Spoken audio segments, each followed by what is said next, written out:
AKA the financially secure path, fewer student loans. Nothing wrong with that, baby. Nothing wrong with that. Welcome to the broadcast here on August 6th, 2025. Atrioc April has a better ring to it. And I feel like Christmas could be called Marchmas. Atrioc August is not like I didn't choose it. It chose me. Okay? Atrioc August is a thing. It has existed for time immemorial.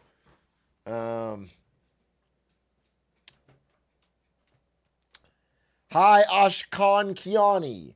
He's back and he's cynical. I'm not cynical. Drop the Atrioc. It's cleaner. It's just August then. It's just August. That doesn't really get the old engine running, you know? That doesn't seem to have the same ring to it. I don't think it's cleaner. I think it's worse. Drop the Trioc. What are we talking about today? I'm timing you out. Crane, you've been here too long. You've been here too long to do that. Next one's a ban. Okay? Atrioc, do you think Gen Z is the greatest generation? Don't even finish your sentence. Yes. I don't even have to read the rest. Yes. Gen Z is the greatest generation there ever was. They are just smarter. You know what makes them better? And this is what I was realizing. I was talking with millennials. What I realized is Gen Z's better people because they grew up with iCarly and the Nintendo DS. And that makes them better people. I didn't quite fully understand that. So that just makes a lot of sense to me. That exactly is why. We should bring back the Ottoman Empire. We should bring it back. It's not going to feel very Ottoman if I bring it back. I'll tell you that. I just feel like they're going to... It feels a little appropriative. I'm a Gen Z 90s kid. I'm superior to all. No, I hate Zillennials. They're the worst. I wish I could team up with Gen Z and hating Zillennials, bro. They won't shut up. They don't shut up. They don't shut up. They literally don't stop talking about how they don't understand, like, like, I kind of remember 9/11, but I also, I don't like TikTok that much. Like, I'm not into brain rot stuff, but just shut up. Shut up. Nobody cares. Nobody cares. They're just worse than both groups. This is the most anti-consumer thing I've ever seen. What is this? Wait, what? I don't know if this is real, but I'll look at it. I went to a new burger joint. The cheeseburger was $10. The bacon cheeseburger was $12. I order the bacon cheeseburger. FYI, bacon is extra. Yeah, it costs $2 more. No, there's an upcharge. She says getting bacon on a bacon cheeseburger is an extra $2.50 on top of the price. I assume the waitress is new and doesn't know the initial $2 covers the bacon. She flags a manager. The manager comes over and says bacon costs extra. I say, I know, $2. He says, no, that doesn't cover bacon. I ask what it's for then. I shit you not, because bacon costs extra. I know it costs extra. That's the price difference between a regular burger and a bacon burger. No, the price doesn't include the bacon. Once again, I ask what the $2 is for. And once again, he says it's because bacon costs more. I was caught in a circular reasoning loop. I shook my head, laughed, and walked out. Y'all, an incompetent front of house will kill a restaurant far faster than subpar food. Because people may forget a disappointing meal, but they never forget terrible service. Fire emoji. His rhymes are this fire? Yeah. That's ridiculous. That's insane. But what I still don't understand at the end of this whole thing is whether the restaurant actually charged for bacon or if the front of house was stupid. Like, I don't understand. I don't understand if they weren't getting it or if there was a $12 bacon cheeseburger with a $2.50 bacon fee on top of it.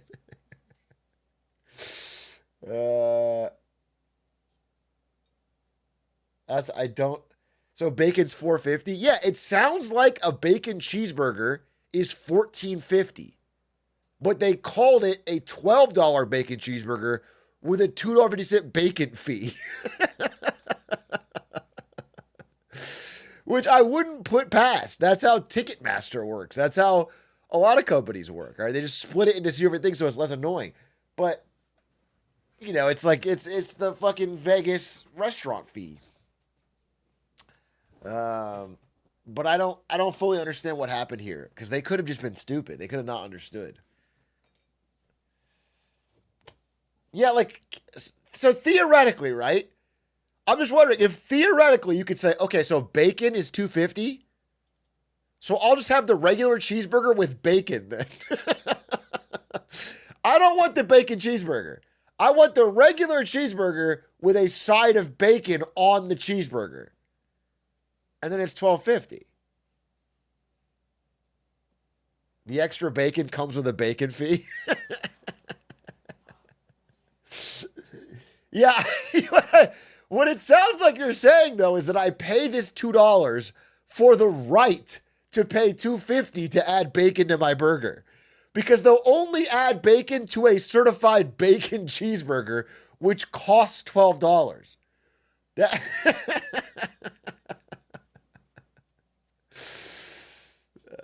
It's like a bacon entrance fee, yeah. Well, in that case, I'm fully on board. That makes a lot of sense. Just good business, really. It's just good business. How are y'all doing? Welcome to the stream. Welcome to the broadcast. Good to see you. Lots to talk about today. But I want to hear from you. A little banter, a little vibes. Little vibes. Can I has cheeseburger? That's right. That is right. I just saw today's pod. You looked exasperated the whole episode. No, I had like resting exasperated face. I swear to God, I wasn't exasperated. Honestly, I think my body language is not good that episode, even though I think my discussion was good.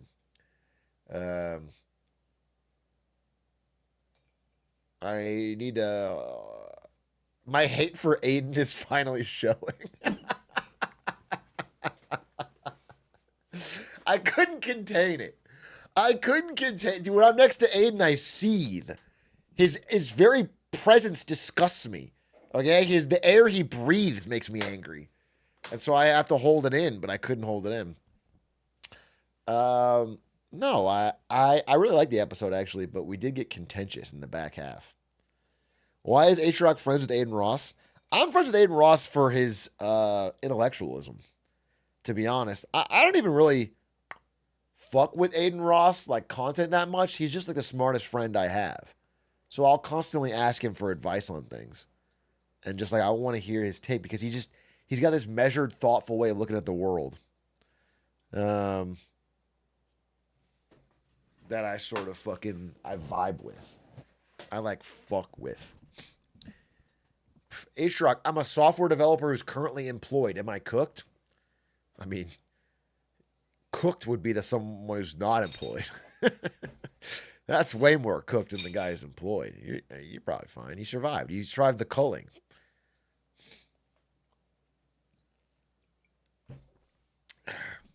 LeBron is on the Epstein files. What is this? Why are you putting... LeBron is in the Epstein files because the Epstein wrote about all his pedophilia, and then at the bottom he's like, a list of the greatest basketball players ever, and wrote LeBron. It's in the files, but it's a separate category. It's not the island. It's not the fucking... It's just like... fucking Epstein, for all his faults, new ball. Okay? Epstein had many faults, but he was also an accurate judge of ball. I don't know how to tell you this.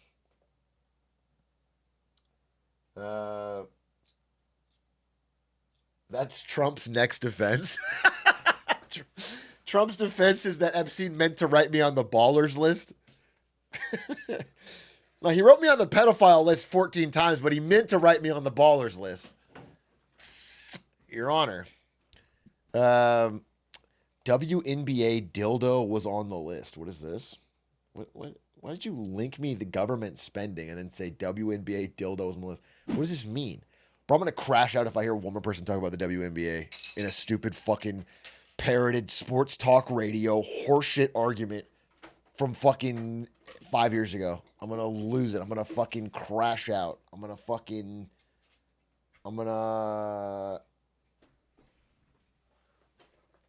make a mess, dude.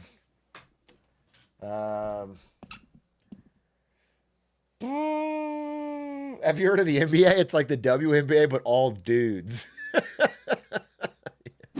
That sounds fire, dude. Wait, that sounds way better.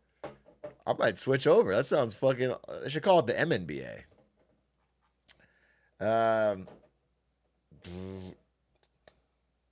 Did you know if the WNBA was a company, it would be bigger than Nike? That's just not true.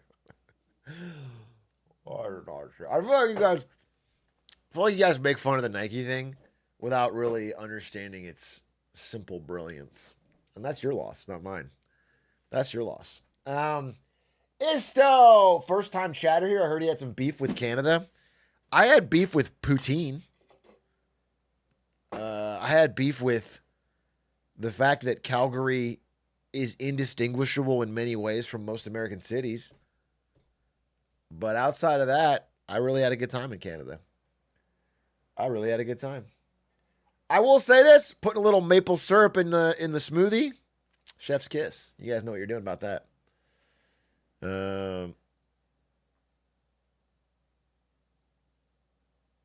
She said all Canadians smell like horse. I just didn't say that. I didn't say that. Like, here's the why. Because if I did say that, I'd own it. I would double down right now. If I believed that, I'd say it again. But I don't believe that. I don't believe that Canadians smell like horse. They smell like moose. Okay, it's different. It's a subtle difference. It's an aroma. It's a tang.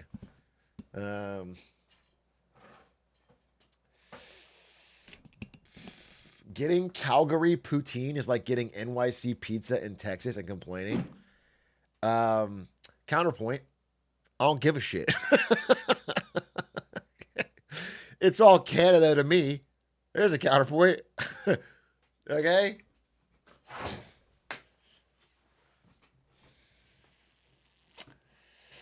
Anyone who lives in Calgary is spiritually evil. That's what I was telling a Spectacle over and over when I visited him there. I just told him he's spiritually evil for the where location that he lives. So California and Florida are the same then? Yes, I believe that. They're the same. You can't tell the difference.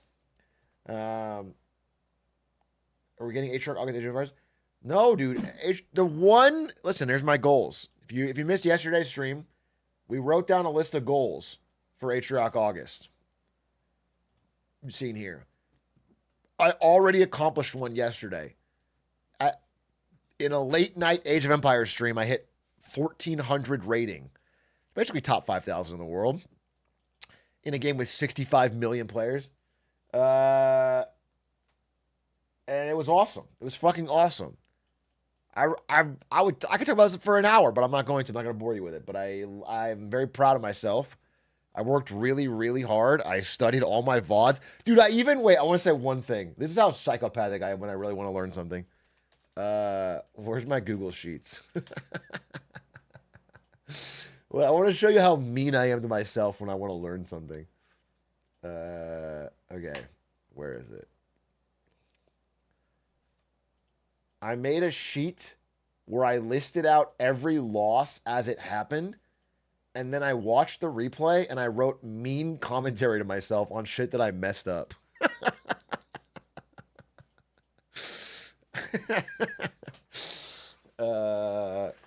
And I did that every day until I got better. And now I got better. Little bro stealing our job? Yeah, I guess so. You guys don't have the sauce for Age of Empires to tell me. And Hera was too nice to me, honestly. I don't know why it's not fucking loading, but I have the screenshot that I sent Hera, so let's just pull that up. I just want you to see. Because I don't even remember what I wrote, but Hera was like, that's pretty mean. Like, it definitely wasn't. What did I write? Okay. Here it is. How do I open full image? Open link. I mean, this one I just started, but here's a link anyway.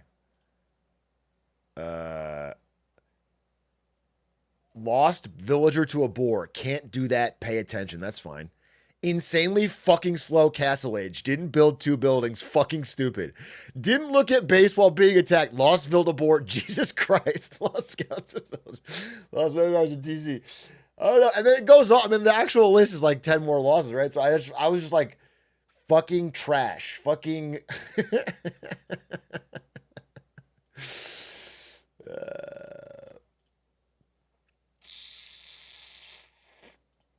You'd be an amazing chatter. I know. My greatest regret is that I don't get to heckle myself live. Your League is showing? Well, I used to do that with League. That idea comes from League. I used to do it for League of Legends. I would write down every single loss, and then I would try to write reasons why I lost that weren't my team. How many children adopted today? Well, the goal is 100 children, right? Wait, no. The goal is 50 children by the end of August. So theoretically, I should adopt like 1.5 to 2 children today. But maybe I'll wait and adopt more at once to make it easier.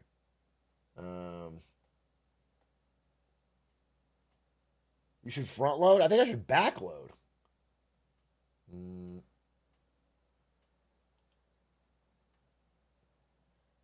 Can you be my father? Maybe, if it helps me accomplish my stream goals. Jack V, thank you for the 47 months. Thank you. Thank you for the 47 months. Chili's is a big wish. Take that one off. It's a wish. So here's the thing. The hopefuls don't count. I probably won't get these done. But these are the promises.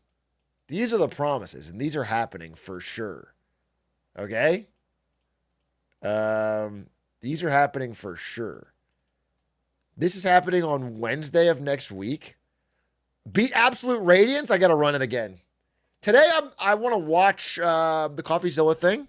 I want to check in on some news. I mean, there's some new Epstein news. Maybe Coffee covers it, but there's a bunch of new tariff news I was reading about. Maybe I'll wait till tomorrow to see what actually rolls out. Because I've been burned before on tariff discussion, where I'll go into a big thing on Trump's tariffs and like what's happening. And then the day later when we upload the clip, he's already backtracked it.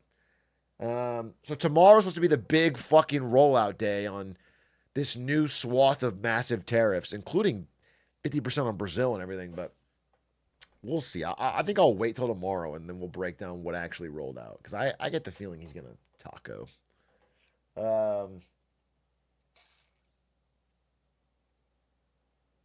Can you do a stream talk about your recent hip hop listens?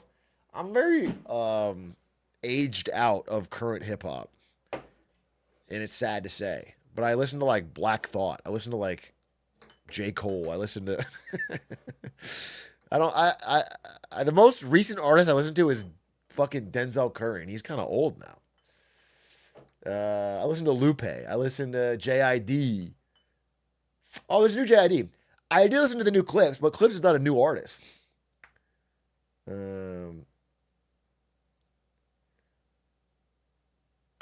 But I do love.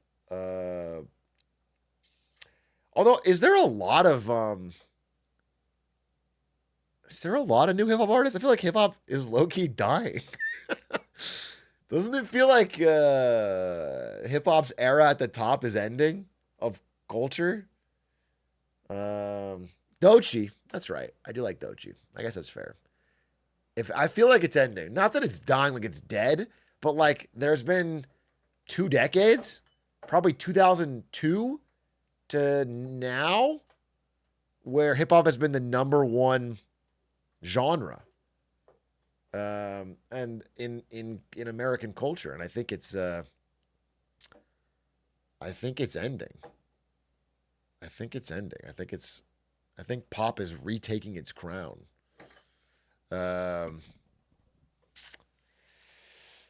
And Latin music, yeah, absolutely, yeah. Latin music is massive globally.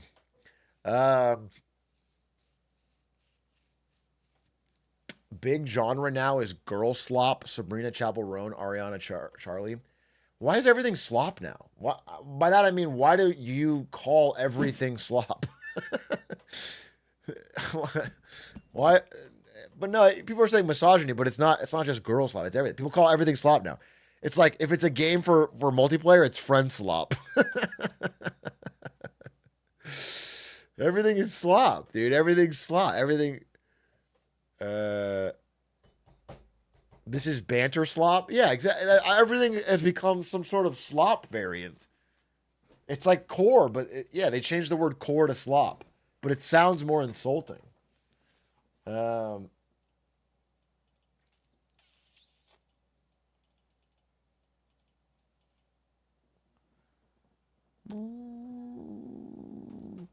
Not really, but it's morphing into something so disgusting. Only the dumbasses that make up the new gym middle schoolers understand. Yeah, but what my saying is maybe they don't understand.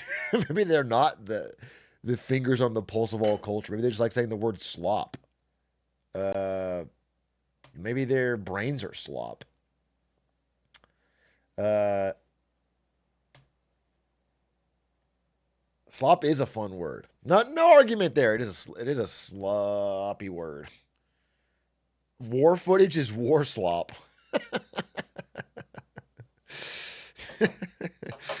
Watching war slop.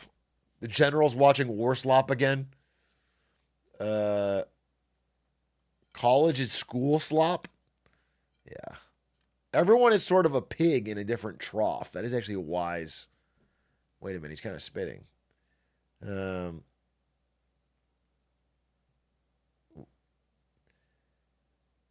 have you seen the new FDC press release? FDC? No.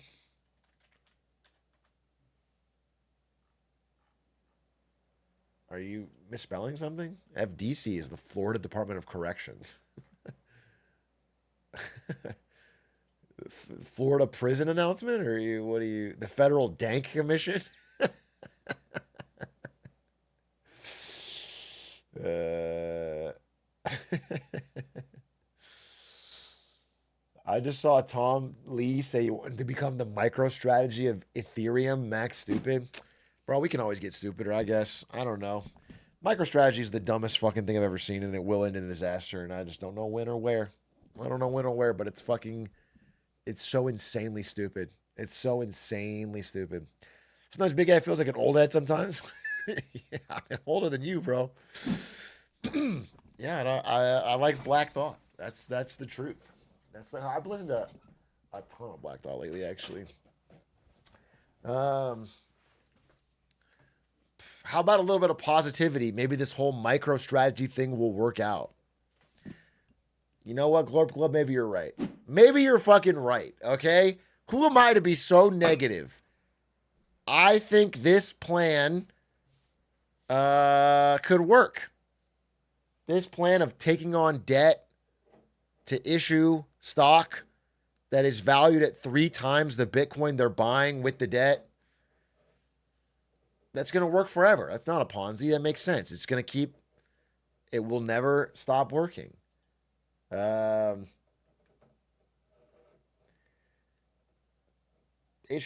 my retirement is in MicroStrategy because I can't pick individual stocks in my portfolios. Oh, you mean like it's a piece? Like it's on the NASDAQ or something? Because there's no way you're locked into only having your retirement in one stock and it's MicroStrategy.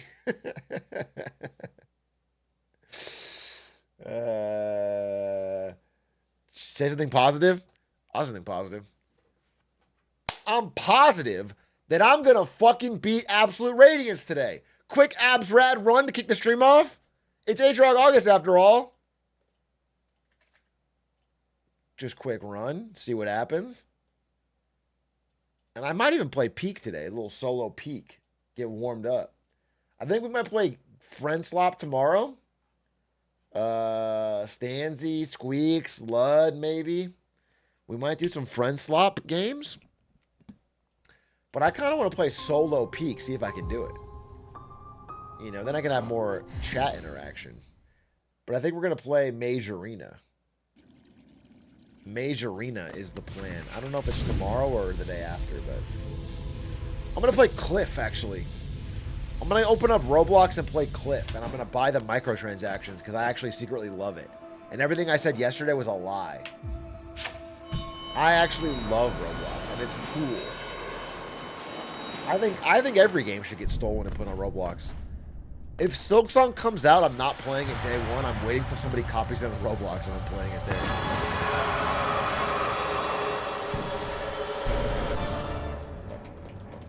It'll be better. Based. All right, here we go. Good start. Oh! That shit caught me off guard. That shit caught me off guard, bro. I wasn't locked in at all. I was not locked in at all. I didn't even see it. It was like I hit a deer or something. You know how when you're out driving drunk and sometimes you hit a deer and it just ruins your whole fucking buzz? Yeah, all the time. You guys know what I'm talking about.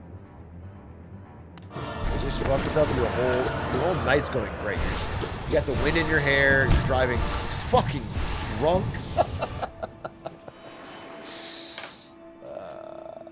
Okay, wait a minute. A king's chariot can't be stopped. Shouting at the dead deer, a king's chariot can't be stopped. As you plow into it drunk. That's quite a vibe. That's quite a mood. I assume half of you are driving drunk right now. One hand on the wheel, the other hand on your phone. Holding up this thing. All right, let me lock it. Uh-huh. Oh, he's schmoving. Oh, fuck. Oh, fuck. No, that was a pincer. He right then left. That's a pincer. You got encircled, dude. I feel like I'm Hannibal's enemies. Get pinced, idiot. That's not nice. Guys, what if we try a whole new thing? We'll call it the Year of Kindness, where you guys are all really kind to me. What about that? What about everybody really kind? Hey, Atrioc, good job. You can do it. Oh, doesn't that just like improve the vibe around here? Oh, dude, this is the worst. What happened? Why did I just get it after not practicing for months yesterday? Well, I'm actually gonna have to confirm washed. I'm gonna have to call the washed authority, and I'm gonna have to ask them, "Am I washed?" And I fear the answer will be yes. It might be in my head. Stick to AoE 2. Dude, it's a constant cycle. Whatever you play last. Alright, I'm locked in.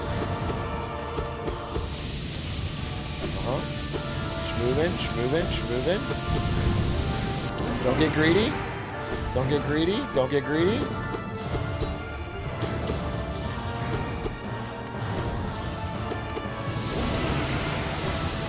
Oh, big damage.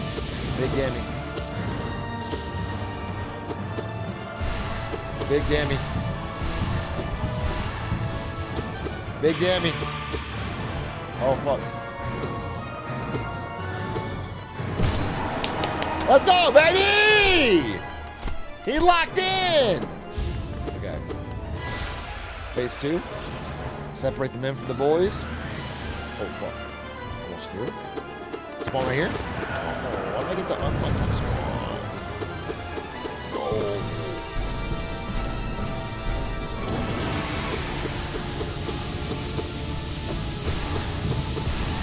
Oh, fuck. Massive damage! Oh, I can get this.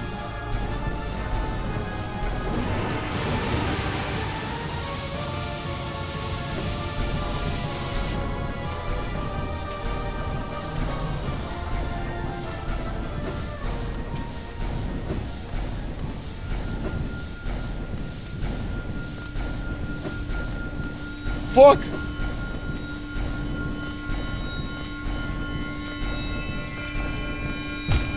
Yeah, stop! Fuck, dude. I stood there. I stood there on the edge. Dude, what was that pixel? What was that pixel? That's fucking stupid. Ah, stupid. What was that noise? That was an authentic fucking noise. I was speaking in tongues. That was the fucking demon coming out of me, bro. What the hell? I didn't move on purpose because the line wasn't...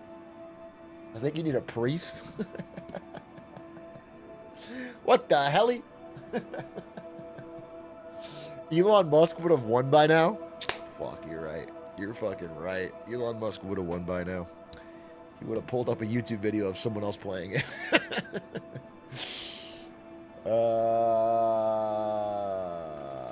And he'd be fucking done. He'd be fucking... All right, last one. We'll just try this every day. This is a good warm-up for when Silksong comes out next month. Not copium, not copium, not copium. We'll just play this every day of the month till I can finally get it, so I'm ready for when Silksong surprise drops on September 1st.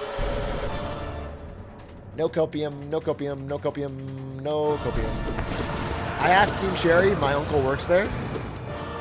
My uncle is Cherry, and my aunt is Team. Oh, fuck. And they told me it's happening, so you guys are dumb. You're disagreeing. You look like fools. Wait a minute, he's locked. I hate when they spawn like this. You got no ground space to work with. Ah, you! Crank that soldier boy, you!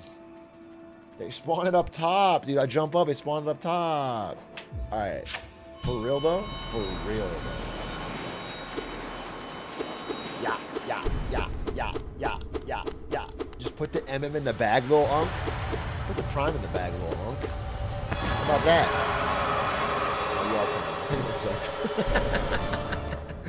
My comeback doesn't make sense if you're already subbed. Just pretend you're not. You're doing that just 34 months. I couldn't see it from here.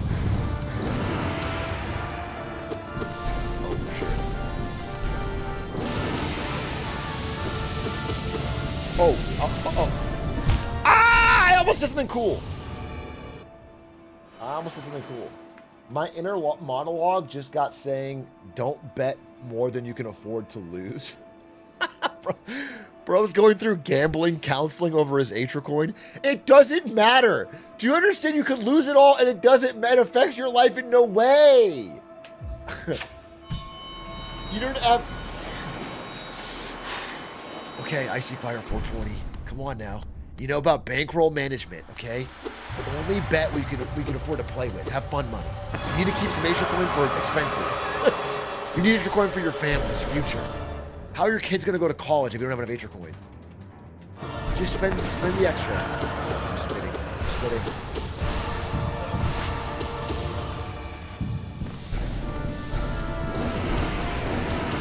Big Gammy! Big Gammy. Oh, fuck! Oh, dodge.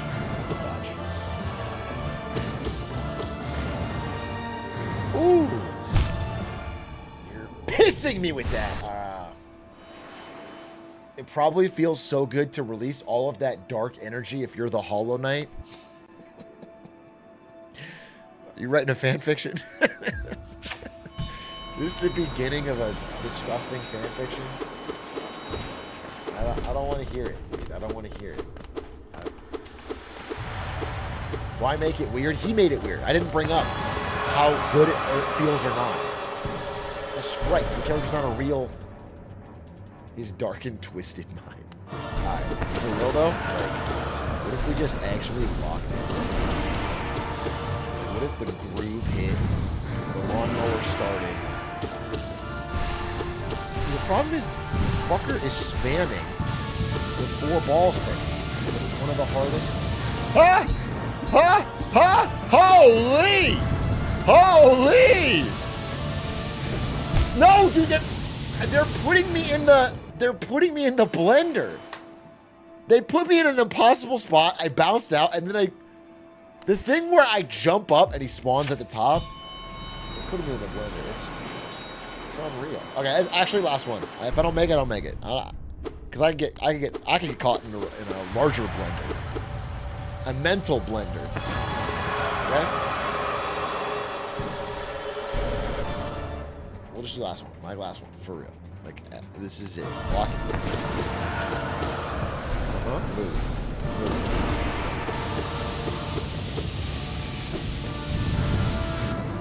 Whoa! Fuck me, almost died there.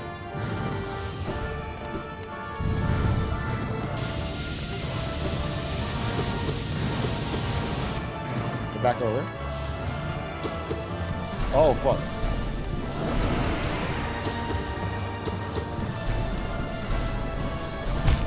I almost did it, dude. Okay, when you're in that spot, you have to short hop, then dagger down. All right, fuck. We'll call it.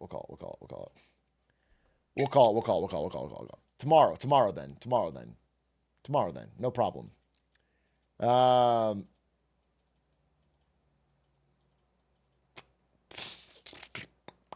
TikTok from JPowLover33.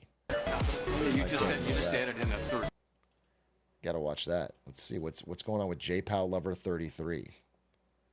How do you full screen this ish? Building is what that is. That's the third building. You just added in a third building is what that is. That's the third. That wasn't that good.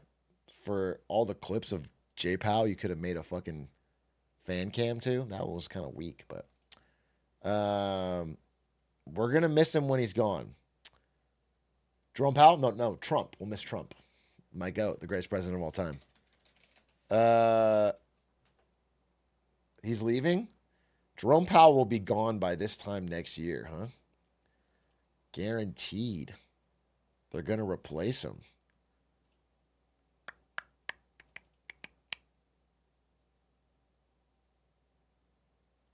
Didn't even include the Stone Cold no. Yeah, exactly. That's Jerome Powell's best clip. When they ask him, does the president have any legal authority to remove you? And then he looks in the camera and goes, no.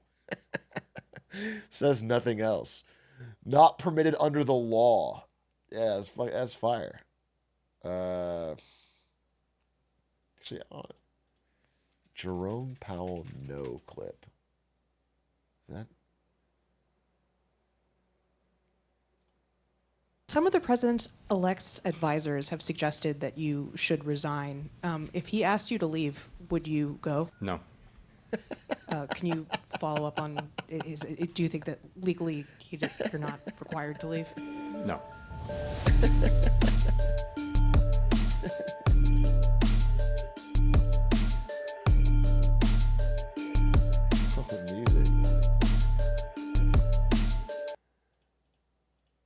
Very I don't know what the that fuck you should resign. If he asked you to leave, would you go? No. Can you? Yeah, I love it. He may not be my GOAT, but I respect him. And now he's going to be gone. Almost assuredly. It's just funny. I don't know if you guys could stand to hear me say the word interest rates ever again, but the concept is funny that, if the economy is good, you would raise interest rates. And if it's doing terribly, you would lower them to try and stimulate things. But Trump is simultaneously saying we have the greatest economy ever, and Jerome Powell needs to crank down interest rates so fast. Like, what he's saying doesn't connect. Like, it's the opposite. He's saying it is so good right now. And what's funny is this recent jobs report, where the jobs numbers were so bad after the revisions, is proof for Trump's point that they should lower interest rates. Like, unemployment's getting really bad. We have to stimulate. But what's funny is that is the one thing Trump said was fake news. He said we have tons of jobs. This report is fake. And he fired the person. Do you understand how fucking it's literally having it both. It's literally having your cake and eating it too. It's literally both ways. Review 22. Thank you for the prime.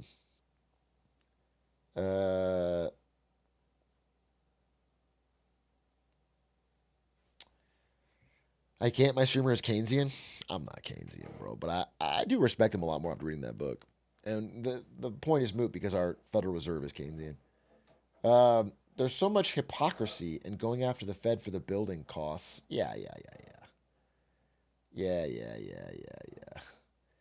Who's the GOAT Federal Reserve Chair? I actually have an answer for that if you really want to know.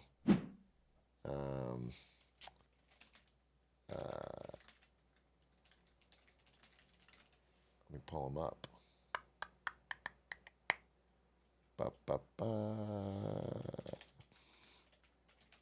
Where's the one where he's got the cigar? This is a good one. The GOAT Federal Reserve Chair is Paul Volcker. This guy's the GOAT, dude. They got real bad inflation in the 70s, late 70s. And Paul Volcker comes out and he's like, we have to break the back of inflation no matter the cost. And so he raised interest rates, not to 5% like we have now, which we think is like crazy high. He raised it to 20. Can you imagine that? Like if you get a mortgage on your house, it's 20% interest. 20, 21, 22. It was insane. The interest rates were fucking absurd. But it did it. He didn't let up until the back of inflation was broken and they ended it. There was like $5 of debt. Well, consumers still had debt. He was able to do that because at the time the government did not have a ton of debt. So the debt payments didn't cripple the government financially. You couldn't do this nowadays. Now the highest we can get is 5%, and it's like, whoa. Holy fuck.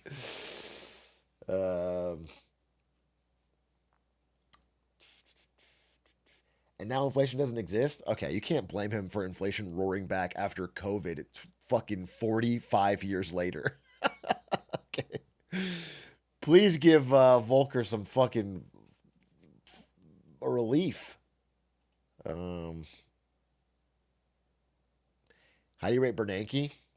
Well, we're trying to get Bernanke as a guest on Lemonade Stand, so I'll hold my tongue. But I'm not a fan. I'm not a fan.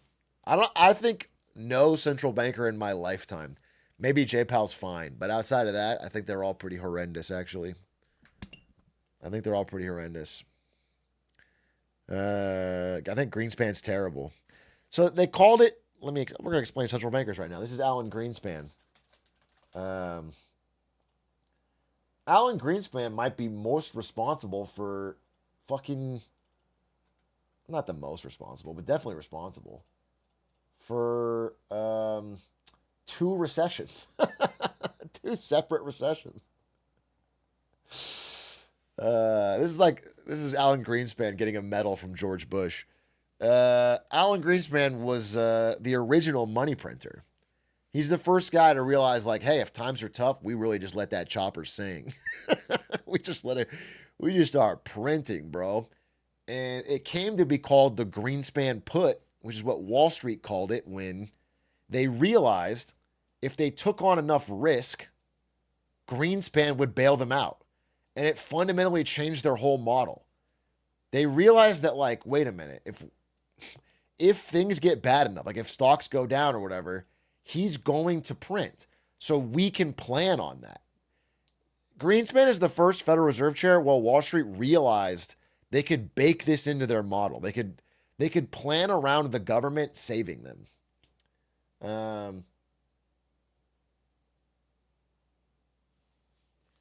And so, yeah, I think he's terrible. And he's a big part of the reason why we had the dot-com bubble in 2001. And, of course, the housing bubble in 2007. Let's say 2008. He was gone by then, but the conditions he created, led to 2008. So again, there's a lot of people at fault, not just him, but the easy money era is a big part of Greenspan.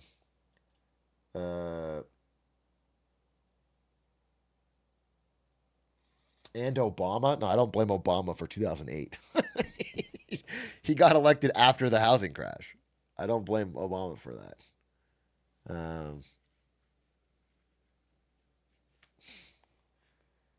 You think you were? I blame Obama for the tan suit recession, which is the feeling. It's like the patriotism recession we've had ever since he wore that fucking tan suit. I feel like collectively all Americans have lost our national spirit and our pride ever since he walked down the fucking White House lawn in that fucking suit. That's a recession that we're still reeling from. But I don't blame him for the housing crash. Can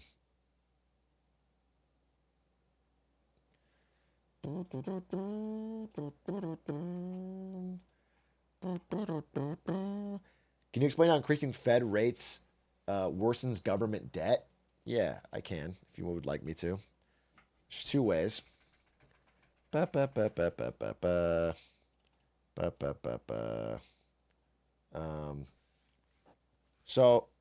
how do I put this? Government wants to borrow money, right? There's the short term. Like, so the government wants to borrow money for 1 year, 5 years, 10 years. They'll give you a different rate, an interest rate based on how long they're borrowing their money for. So the one they set is the short end of the curve. This is the one that Jerome Powell or the Federal Reserve can set. Now, let's say they set it at 5%. Okay? So this is a curve, and unless it inverts, it should be like this. So the amount you get paid to loan your money for more time should be higher. So a lot of government debt is on the longer end of the curve, but if this number raises, these numbers will raise. Just because people would, like, if this was 3, most people will take the shorter end. If you can get 5% quicker, you'll just do that. You know what I'm saying? So this will trend to be higher. Okay? Just a general idea. So even if they raise this number, the government debt, which is all usually in the 10-year plus auction, will also cost more. Like, let's say, I'll give you a perfect example. In 2020, the U.S. government could go out and borrow money for 50 years. I'll just say 20. For 20 years, and all they had to pay that entire time was 0.5% interest, something like that. Something crazy. You can't even see it. 0.5% interest. And instead of just loading up on this debt, which we should have done, we could have gotten trillions of dollars at a tiny percent interest and just funded the government for a long time. Instead, we didn't do that, okay? Because the curve was basically flat. This is like basically 0. This is like, 0.25. This is, okay? Surely there's some downside? No, I mean, they should have. The smart countries did. They termed out their debt. In 2020, the smart countries got like 100-year bonds. They borrowed money at low interest rates for 100 years, and their payments are small for 100 years. We didn't do that. So anyway, when you raise the beginning part of that curve, the part at the end also raises. And so when you have to reborrow, when your 10 years and your last one is up, you have to reborrow. Now you have a much higher monthly payment. It's like if you had a mortgage for your house and you had like a 5% interest payment, and I can afford that, and then you had to renew it at a 10% interest payment. Well, now I can't afford that. My payments are way higher. They're double. So that's generally what happens. But more specifically to your question, all that point is moot because ever since 2021, the U.S. government has been funding itself entirely on the short end of the curve.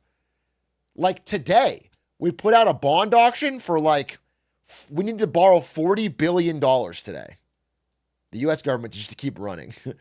So we borrowed $40 billion and we did not borrow it at 10 years or 5 years. We borrowed it for a year because we are so afraid of these higher payments that we're funding ourselves on the cheapest end of the curve. But that means in 1 year, all this 40 billion is due again, you know? So, yeah, we're definitely in the late stage of the cycle. But, you know, that's why a Trump might want this short term to be lowered, because then the U.S. government can borrow cheaper. Why do we borrow it? Are we fucking broke? The answer is yes. The United States government collects a certain amount of money in taxes. Let's say it's this much. This is our tax money. And then we spend this much. And this difference is what we borrow. And we're doing it all the time. We're constantly borrowing. It's Klarna. It's dead. It's... Why the fuck are we doing that? I mean, very simply, it's because people want this stuff. All right? This is how much we can afford, and this is how much we want. And in here is, you know, tanks. Fucking Medicare.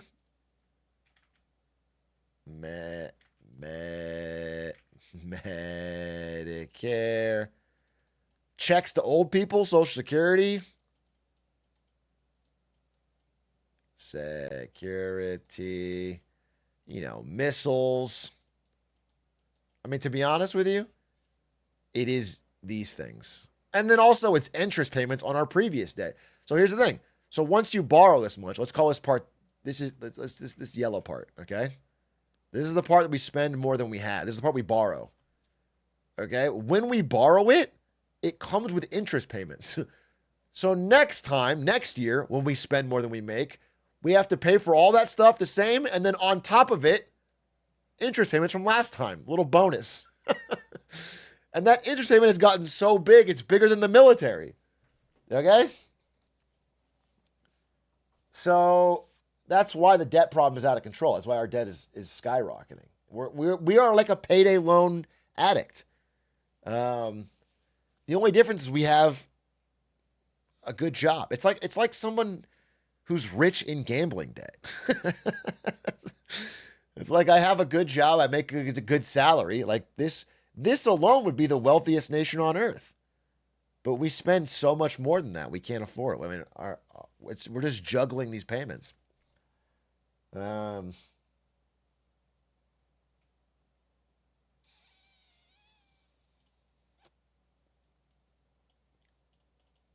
You got to feel rich. Why are they called payday loans when it's not on payday? The idea is you need a little money to get you to payday. So you borrow, and then on payday, you pay it back. That's the idea of payday loans. They're very predatory. They take advantage of people at their most vulnerable.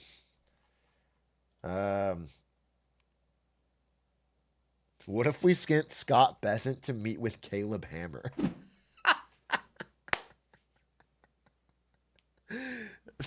Actually, a very funny skit. The U.S. government meeting with Caleb Hammer. You can't afford this tank. Why did you buy 10 aircraft carriers? You couldn't afford one.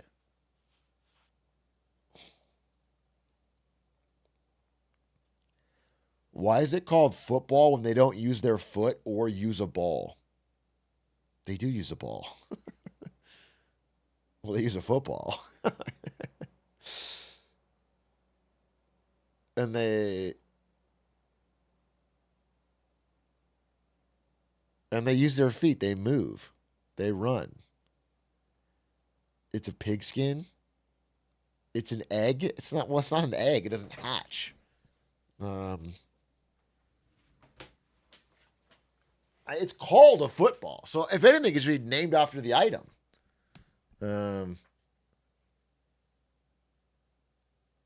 Like the sport could be named after the fucking item. It starts with a kickoff. Another thing, that's foot.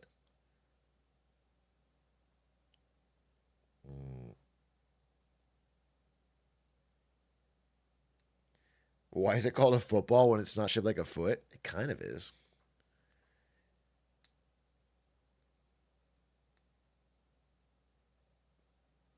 The item is Daphne after the sport. Would you rather pay off the national debt or double it and give it to the next generation? Would I rather? I know which one we're going to do. I also think like it would be nice to teach Gen Alpha a little fucking humility. You know what I'm saying? Like, why don't they fucking work for something for once? Why don't they figure it out? All they do is fucking watch Roblox and lie, dude. We should boomer them. Yeah, we should fucking boomer. It's called... Boomer them is whenever you fucking borrow extensively to fund your current lifestyle and then dump the debt on the next generation. That's boomering, and it's fucking awesome. We should do it. Have you seen when Dave Ramsey said it's okay for him to own 9 houses because it's owned by God and he handles God's money? Yeah, I saw that. I have it on my wall. A Dave Ramsey poster with that quote underneath it. It's fucking beautiful. Are you trying to mock him or something? Are you fucking sacrilegious? Dave Ramsey's the GOAT, dude. All right, let's see this Voidzilla that everyone's talking about. Apparently there's new Epstein news. Wait, there's no new Epstein. Oh, there is. Yeah, okay, here it is. Ghislaine. Let's see this new Epstein news, okay? Are we going to find out that Epstein was a pedophile? Are we going to finally reveal that? Is that coming out? Are we going to find out he's actually a bad guy this whole time? Maxwell has cleared Donald Trump's name while awaiting her pardon. That's all I need to hear. That's all I need to hear. My goat is clear.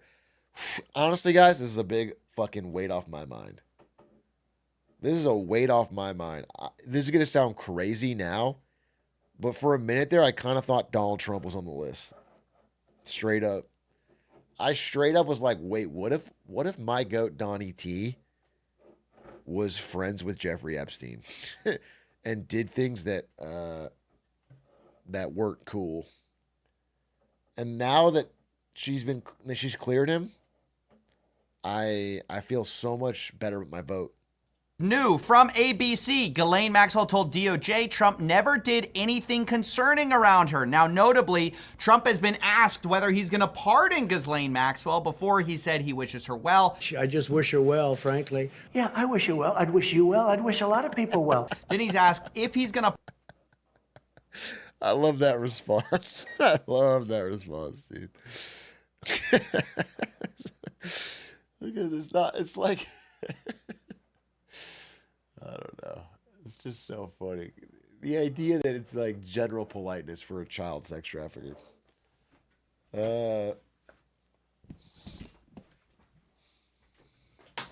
I'm just being polite.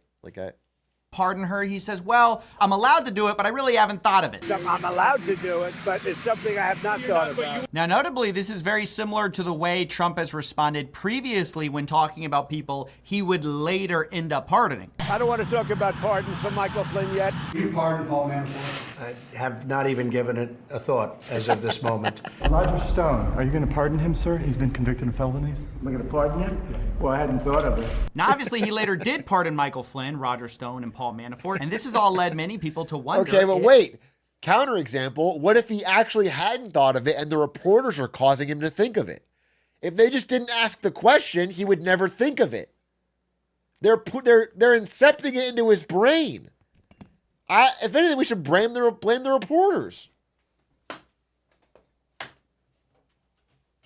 If a similar thing is in the works for Ghislaine Maxwell. Now, this all comes after 9 hours of Ghislaine Maxwell privately speaking to Deputy Attorney General Todd Blanche. He's the former defense attorney for Donald Trump, and this was a private meeting. It's notable that there were talks about doing it publicly in front of Congress, but that got shoved aside pretty quick when they realized they could just do this behind closed doors. Now, Todd Blanche said he was thinking about releasing the transcripts. We don't know if that's going to happen or not, but today we got leaks of what may have been said during the 9 hours where Ghislaine Maxwell told Todd Blanche that Trump had never done anything in her presence that would have caused concern. Now, do we believe this? Well, the challenge is that Ghislaine Maxwell has every reason to lie. She, after all, is... Why does he keep changing his pronunciation of Ghislaine?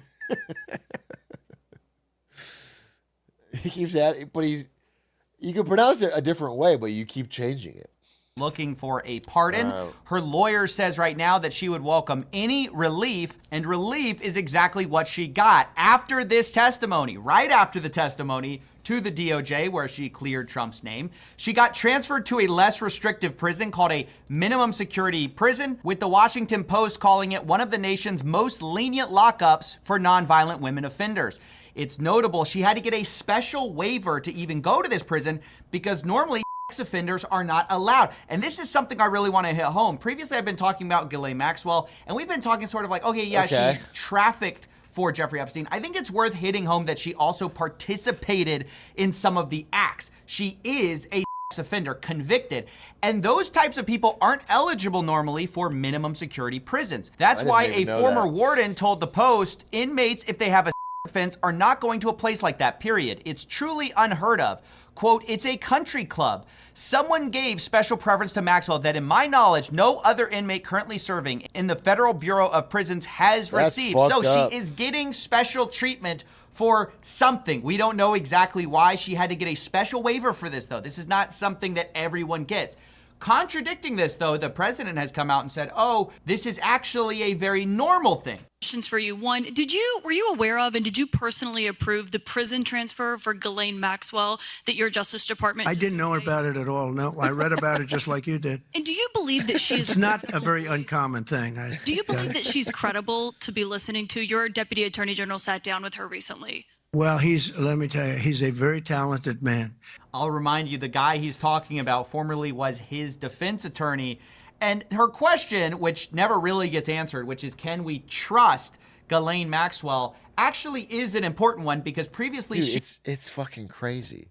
His former defense attorney is the one in charge of interrogating her. They have the capability of offering her a reduced sentence and a pardon. And then she comes out of this interview with a leaked statement saying that he was not guilty. Of fucking course. It's like quid pro quo right in front of your eyes. It's so, and also you don't even get to record it. She doesn't get publicly questioned. A private interrogation by Trump's former defense attorney is the only thing we get from Ghislaine Maxwell. Honestly, we're the crazy ones for thinking that it's weird.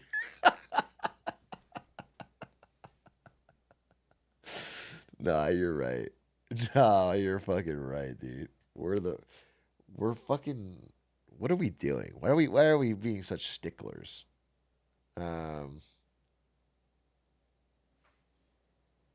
He was charged with perjury. This was in connection with her 2016 deposition. Perjury just means she was lying under oath. Quote, in 2016, while testifying under oath in a civil proceeding, Maxwell repeatedly made false statements, specifically about certain specific acts and events alleged in the indictment. So, can we trust someone who previously our government... That was when she was being interrogated by a pussy-ass lawyer, okay? But now that Donald Trump's personal defense attorney is interrogating her, he's going to get to the bottom of things. He's going to get the fucking truth out of her. Okay? Understand the difference, Coffeezilla. Charged with making false statements when specifically these false statements may benefit her. I don't know. Maybe you think she's... Maisie, who do you think's on the Epstein list? I figure you got to know. You're deep in Republican circles in Texas. Who's your guess for the Epstein list? I think probably Jay-Z. My fucking goat Jay-Z is getting slandered here. My goat Jay-Z, I feel like Gen Z just hates Jay-Z. I swear to God. I swear to God. And you know why it is? I'll tell you exactly why it is. I'm going to tell you the fucking truth. Here's why Jay-Z is so slandered by Gen Z.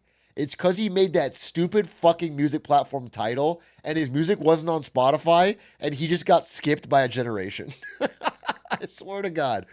I swear to God. And that meant his music didn't hit TikTok. No one got clips, and he just completely fell off. He completely fell off for someone who came up in the Spotify era. I swear to God. And it's because of Tidal. If he had been on Spotify at the right time, he would be way closer to how Gen Z thinks of fucking anyone else from that era, like Eminem or whatever. Or because he cheated on Beyonce. Is that confirmed? They're still together. They're still together, Jelly. They worked it out, okay?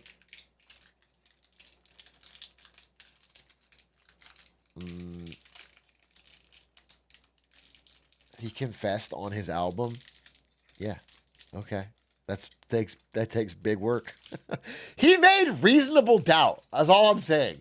He made Reasonable Doubt, and we're here talking about Jay-Z like he fucking didn't make Reasonable Doubt.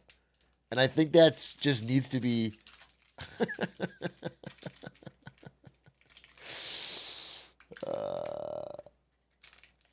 he made The Blueprint, okay?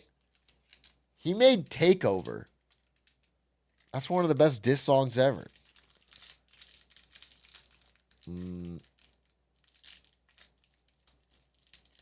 Where's the crinkle noise? I'm literally crinkling plastic as I'm crinkling up my free concert ticket to Jay-Z for everyone in chat prize I was going to give out because you guys don't deserve it. I had a stack of tickets. I literally was going to announce today that we're all going to go to a Jay-Z concert together. It was going to be a fun idea I had, but now it feels fucking stupid. You guys aren't going to even have a good time.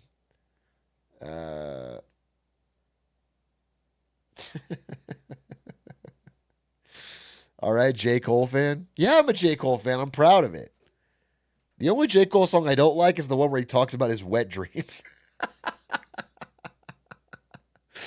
J. Cole, I don't care if you bust quick. Just don't tell me about it. Don't rap about it. I like Grippy. Yeah, Grippy's fire.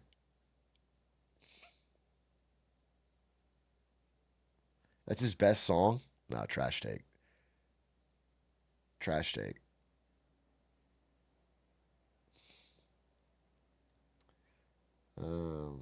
It is def his best song. No, absolute garbage take. There's nothing good about that song. That song is horrendous.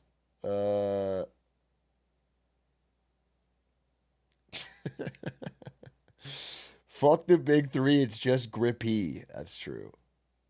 Art is meant to challenge norms. There's nothing more normal than J. Cole's song there. Okay. He acts like he's cooler than he is, but he's actually a virgin. No wonder half of you like the song. It's fucking relatable. There's nothing. The song is so regular. But the funny part is just the details about like I'm worried I don't fucking come quick. Okay, fucking holy shit. His writing is this fire. Why is this a club hit? Why is this song so popular? It's crazy. Elite storytelling, dude. You just don't get it, man? I feel like I get it too much is the problem. I feel like I get it too much. There's a similar song where he keeps it real that's a letter better. It's Crooked Smile, where he talks about his crooked smile. Because that's not necessarily everybody has that, but it's relatable. That's a good song. He's got fucked up teeth.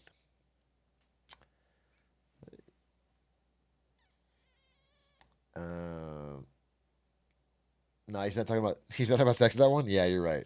He's not talking about middle school sex in that one, so I guess you're not interested. Speaking of that, here's the Epstein list. Turned a leaf and she suddenly is Mrs. Honesty, but it's worth saying she's already reaping the rewards of the testimony she's given so far. Our president proceeds to talk about how talking to Ghislaine Maxwell is going to help with the fact that we don't want people getting caught up in this. He legitimately is changing the pronunciation every time. This is a fucking 5-minute video. It's a 5-minute video with 15 different pronunciations. Is it an on-purpose bit? That would have their lives hurt. Whatever he asked would be totally appropriate, and it's not an uncommon thing to do that. And I think he probably wants to make sure that, people that should not be involved or aren't involved are not hurt by something that would be very, very unfortunate, very unfair to a lot of people. We don't want people getting involved. Dude, every time Trump says that, it's so obvious he's talking about himself. It's so obvious he's talking about himself. He's not talking about other people. There's no mythical other person that you're thinking of that you're talking about yourself. Like in the Fox News interview where he's like, They asked him if he would release the list, and he's like, yeah.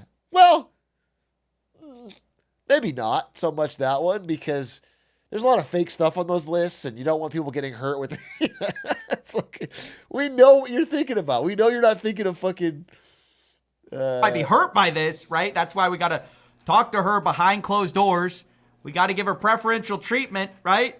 Because we don't want anyone who might have been otherwise implicated in this falsely to get implicated, right? We want to make sure their names, whoever they are, whatever mysterious person they are, do not get implicated in this. And obviously that goal of Maxwell clearing certain people is being achieved here with her now clearing Trump's name with a possible pardon on the line. Now, I do have to say, it could be the case that he didn't have anything to do with it. She is being honest here. But unfortunately, the waters are muddied when you have such a transparent conflict of interest in this whole story. Personally, I don't want anyone, Ghislaine Maxwell or any of the elites that are involved, to be let off the hook. In fact, just today we had a bombshell report from the New York Times about Jeffrey Epstein's personal residence where he had pictures with famous people. More letters came out with people like Woody Allen, and all of these people should be investigated. Unfortunately, we are living in a time where a select few of these people have so much power over the investigators of it. Maybe instead of giving preferential treatment to sex offenders, we should just release the Epstein files and see where that gets us. Nah. Keep it secret. It's more exciting that way. Do you know what I'm saying? It's like the dog chasing the car. We're not going to know. If we actually release the list, it won't be as fun to say release the list. I like the chase.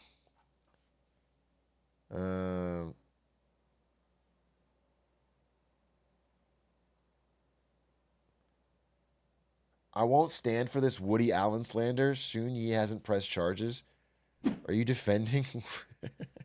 Listen, my understanding is that Woody Allen has committed sex crimes, but if he hasn't, he would be on my shit list for this interview alone. What are your views on serious matters?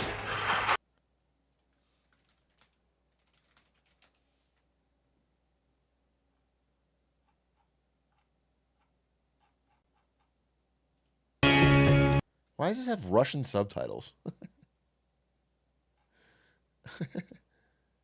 A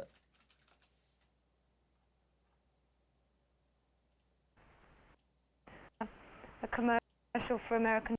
Where the fuck is this? All right, well, I'll watch it anyway.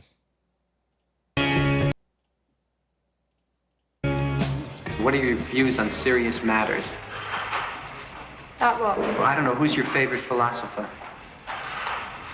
I haven't got one. I don't know any. Who's yours? Oh, I like them all. Who? All your basic philosophers. Who? Just all of them. I don't know their names though. What are their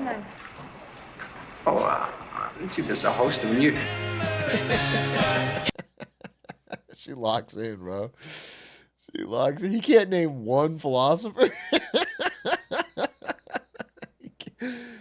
You ask that question, you can't name one? You can't just fucking... So, that alone. Fuck Woody Allen on sight, bro. Asking an 18-year-old girl, what's your favorite philosopher? You're into serious shit. That's, faux intellectualism. And that's reserved for Twitch streamers. Thank you.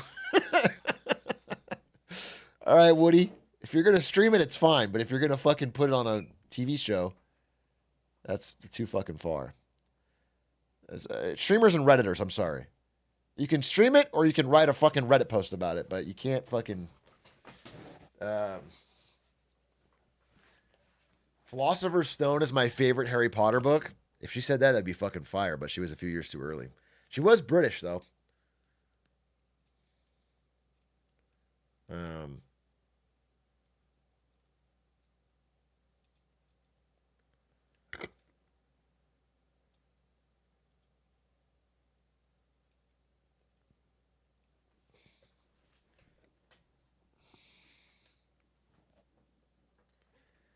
I went down a rabbit hole on YouTube bots and Reddit, and I feel like dead internet is becoming super real.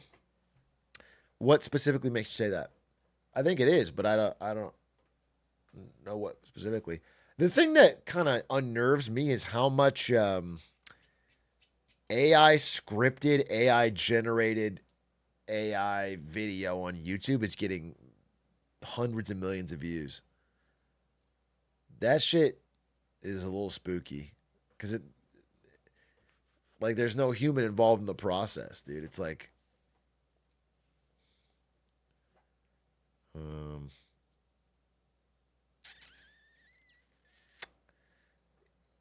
yeah, AI movie trailers. Yeah. Oh yeah, League of Legends. China put out a trailer. Do I have this?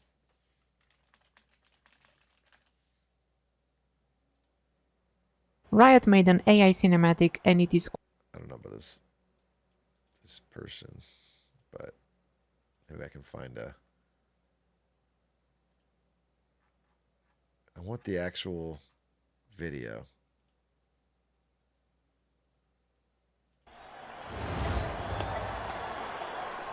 Riot put this out, and it's like...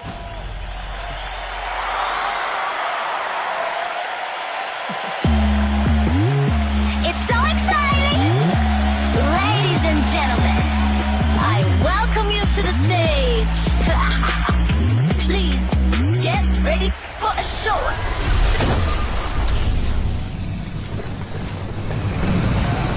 You stupid fools!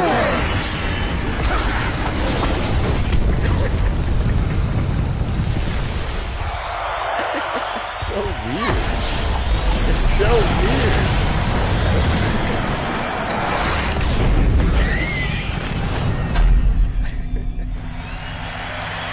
This AI? Yeah, it's AI. It's all AI generated. Let's go. Hurricane, spin me faster, no brakes. Hurricane, this is our golden age. Feel the hurricane rise. Gold sparks in our It's just weird. eyes.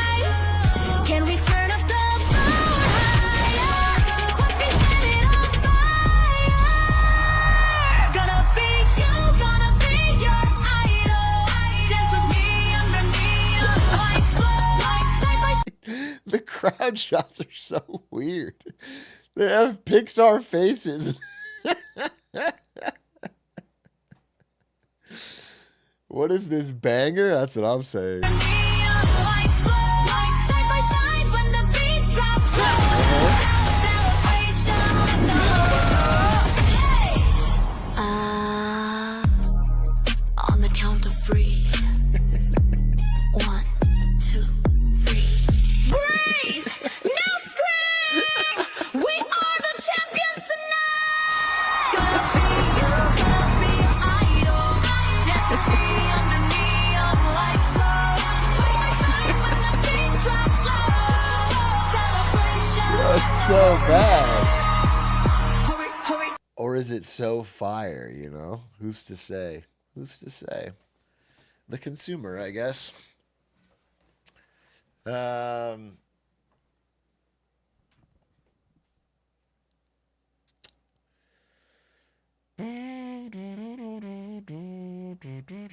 Why is there even a season 3 or something in China? I don't know how it fucking works, bro. They just wanted a 3 ND, third. Riot ran out of money, I guess. Obviously, Riot didn't run out of money, but it does feel like their boom year for League of Legends is over. Maybe I'm wrong. Could be still doing well. It's still doing well in China. I know that for sure.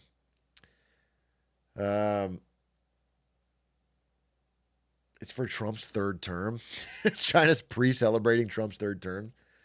They might as well, dude. I saw this this article that was like probably an opinion piece. Let me see if I can find it. Yeah, right here. It made a very strong case. And it basically said, because look, I've talked about the many there's negative stuff happening with China's economy for sure, but This is a very fair point, which is that Trump is the gift that keeps giving to China.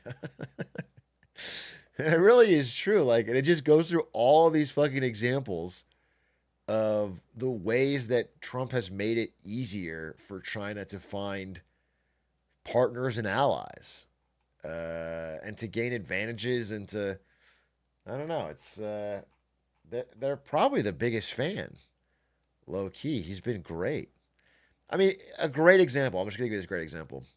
We are currently ramping up our trade war focus on India. Now, the previous American strategy was to cozy up to India and make them our friend, because India already has tensions with China, and a rising India is directly counter to China's interests. Being close with India is very good for America. It helps build an Asia-Pacific trade network that cuts China out. In fact, you could get factories to move to India from China. However, Trump has abandoned all that and is now openly, verbally, and tariff trade war attacking India. And it's just driving them away. It's crazy. In fact, it's America and Europe are both trying to tariff and sanction India for buying Russian oil. But India's response, which I read today, was actually really good, because India just said, hey, look, this is really hypocritical. Because as we are speaking, Europe is still buying more natural gas from Russia than we are about in our entire oil market with Russia. It's like, this is like, it's not. And then America doesn't need as much from Russia, but even America, when you need the supplies, are buying uranium and other things from Russia. Like, when you need something, you're buying it from Russia. And when we need oil, we're buying it the cheapest way we can from Russia. It's crazy to be like, also, just to be clear, you know, I'm sure we've covered this, but clear this whole fucking thing. You know, if you had a map, oh, it's a green. If you had a map, I can't draw it. Can you put a world map?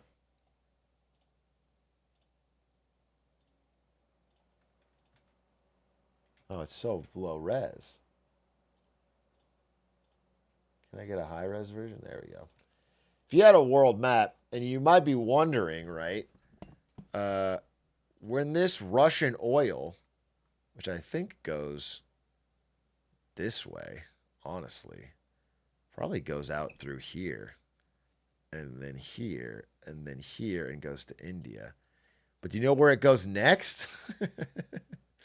It goes here. Actually, it goes back this way to Europe. It just goes right back to Europe, bro. It goes right back to Europe. They just buy it from India. Like, India's just reselling with a markup. So anyway, it's just fun. I mean, they're keeping some of it for themselves.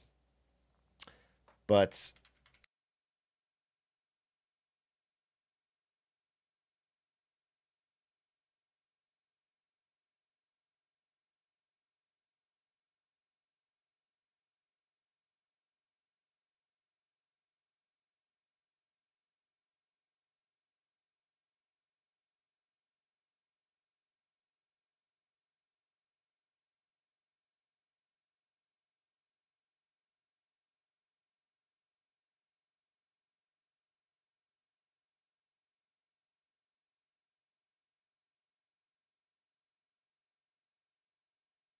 wait, how long have I been muted?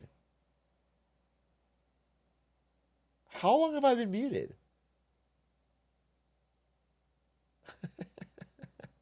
The whole stream? No, come on. How long have I been muted? What was the last thing I said?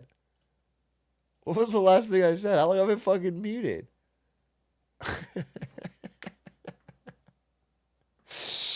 Like 30 seconds, 40 seconds. India reselling oil. Okay, okay. Okay. Okay, so you heard me say that India was reselling oil to Europe. That'd be so funny if you didn't. Okay, yeah, all I was saying is that the previous U.S. strategy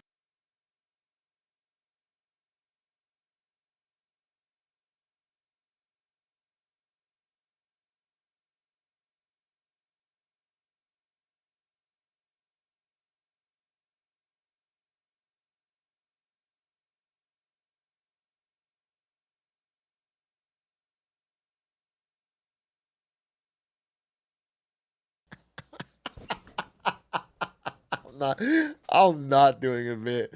This would be. I wish I was smart enough to do this as a bit. This would be an incredible bit. I'm actually so dumb. I don't know what's happening. Why is this happening? Why does it keep muting when I talk about? Am I getting silenced by Xi Jinping? Am I getting silenced by Xi Jinping? What am I? I'm trying to say. Last time I'm trying to say is Clancy in cahoots with Xi. The last time I'm trying to say, I'm just making sure it doesn't mute, that the United States' previous strategy was to befriend Japan. Am I muted? South Korea. Am I muted? Australia and India to create an encirclement of China in the Indo-Pacific. That was the United States' geopolitical strategy before. The new strategy is to piss off Japan, piss off South Korea, piss off India, and piss off Australia. Have no cohesive plan. Okay. So I don't know. Listen, whether you think it's a moral idea or not, I thought the last idea was pretty smart. It made a lot of sense. Every one of these countries that I mentioned, Australia, Korea, Japan, India, has a reason to be pissed off at China. These are all massive economies that have a reason to not like China. And instead of being like, wow, we have common ground, let's work together, it's like now they have a reason to not like us. Now all of these countries have a reason to be fucking pissed at us. Like, what a crazy strategy. I don't, it bothers me, bro. It bothers me. They not like us. Yeah, I think that's what Kendrick was talking about. I think that's what, like, obviously there's like the surface layer reading about Drake, but I think one layer deeper, it's about geopolitical strategy.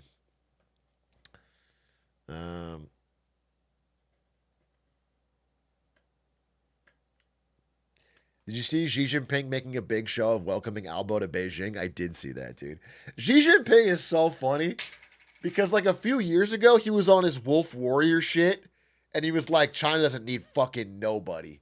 And he was like acting tough to everybody. And now he's on his fucking, he just sees the opportunity, bro. He's being so nice. He's going around and just trying to make friends, bro. He's making friends. He's like, oh, what did Donnie say to you, man? Oh, that sucks, bro. That sucks. It's like, all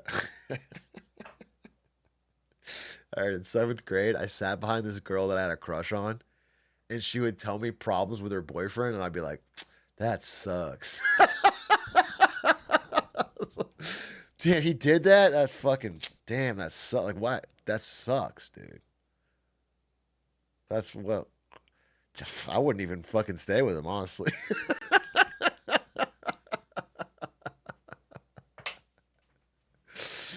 You gotta sow the seeds, you know? Clark Kent style, yeah, Clark Kent style. How are things with Whitney?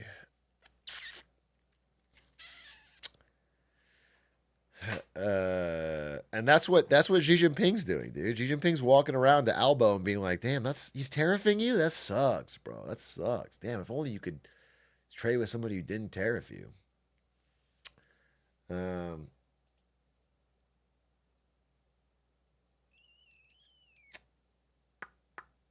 True, catch a can. Thank you for the 15 months.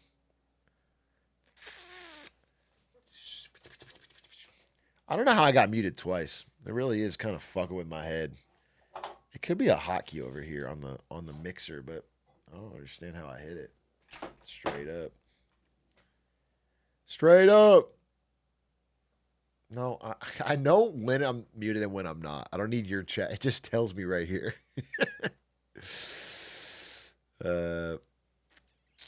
I think it's the cable. No, I don't think it's the cable. Hey, let's watch something. Man,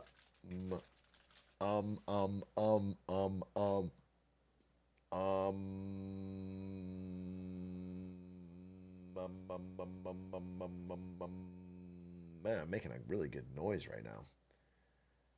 I am trying to.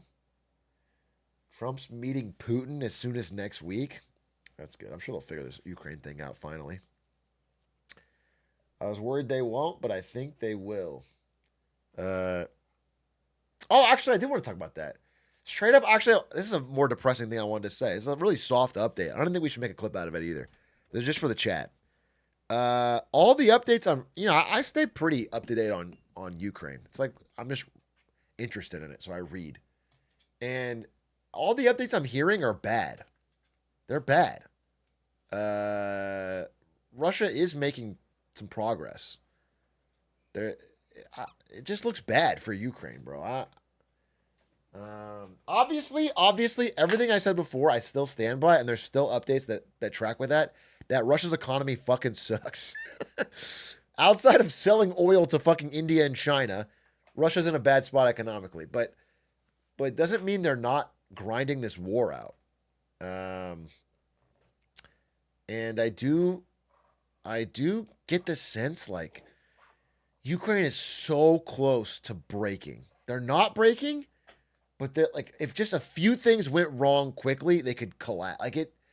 They're just stretched so thin, and recruiting is so hard, and their people is so depleted, and they're losing some key ground. And I just get the sense that like Ukraine could snap. And here's the thing. So earlier we talked about Ukraine making real strides in drone production and drone tactics, and they really did. But in response to that, Russia has absolutely amped up in a gargantuan way the amount of drones they're sending. And Russian drone strikes have really done a number on Ukraine. So I don't know. I just want to give you the latest update is not great from my understanding. Drones are kind of horrifying, bro. The war in Ukraine has become a full drone war, and it's just human beings dying to drones en masse. It's great. It's crazy. It really feels sci-fi. Anyway, I don't want to give you depressing news. I just wanted to. That's an update people might be interested in. Again, I don't know. Things could change, and obviously, it seems like Trump finally, after fucking 8 months of being president, realized that the original strategy of helping Ukraine was the right one, and that Russia was not able to talk peace, and Russia was just like Trump is saying this now after 8 months of. So it does seem like they're being more supportive, and might actually unlock some stuff for Ukraine, but. I just think it's fucked.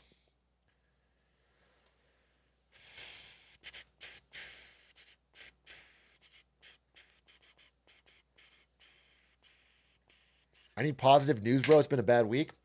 I'm sure I got some positive news for you. I'm sure I do. Let me check my notes. Every story I read, and I try to read at least 3 long-form articles a day. That's my minimum. That's what I stick to. I do my pull-ups and my basketball, and I do my... and most things are probably not great news. But some of them are.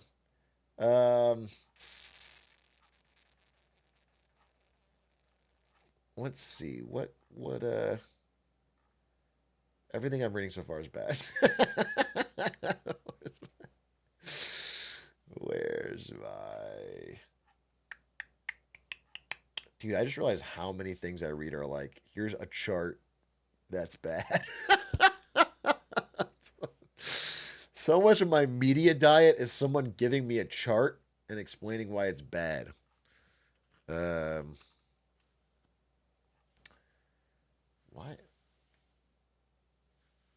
Oh, here's a piece of good news. Okay?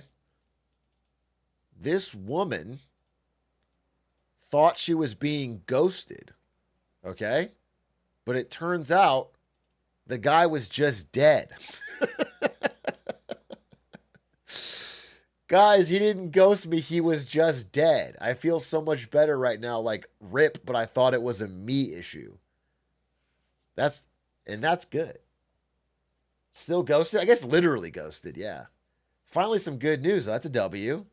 That's a fucking W. It wasn't a personal problem.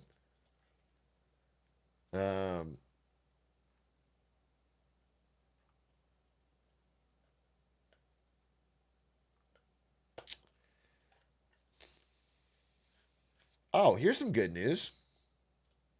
Wait, yeah, this is, we're talking about how Russia is doing so well in this war, but how about this? Russian oil and gas revenues, which is basically how they get the entire money, all their money, fell 27% in July.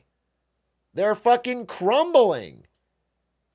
And in fact, even though I did say it's kind of silly that we're targeting India with tariffs, if they did make a deal and India chose to buy less Russian oil, which I don't know if they will. It sounds like their stance was no, but if they did buy less Russian oil, then Russia would have almost nobody to sell to, just China. So that's some good news. That's something. 27% is a pretty big fall as your fucking war spending ramps up.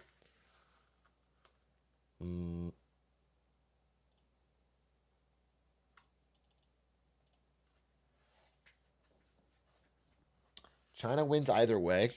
Man, it's so complicated to think about China. It's so complicated. So many things are going right for China, but so many things are also going wrong. It's tough to say. Like I saw this chart. The Xi Jinping era. You know how I mentioned in a previous video way back that Xi Jinping is scaring the hoes? I really believe it, dude. I think this is companies founded in China. The Xi Jinping era has really choked off private investment. People are, ever since he did that thing where he cracked down on tutoring companies and they just went to zero overnight. China's obviously doing really well in the areas they're focusing on, and they're government-directed areas like EVs and batteries and even microchips. They're making huge strides, but it does feel like the Xi Jinping particular era. Like, I think if there had been another Deng Xiaoping, the guy who was basically opening China up, allowing markets, China would be unstoppable #1 right now. I truly think America would be absolutely cooked if it was not Xi Jinping. I actually think Xi Jinping is the only reason America has a chance. I honestly believe that. I think China had so many advantages, and they're squandered by Xi Jinping, who's used it in like a really foolish way.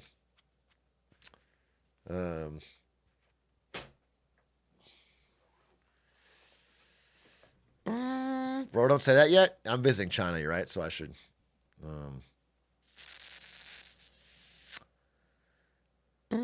China trip canceled? Nah, I'm having a good time.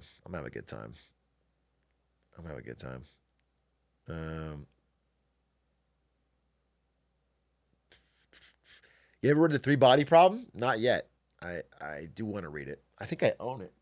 I might own it. But I haven't been reading a lot of fiction lately. I guess I should.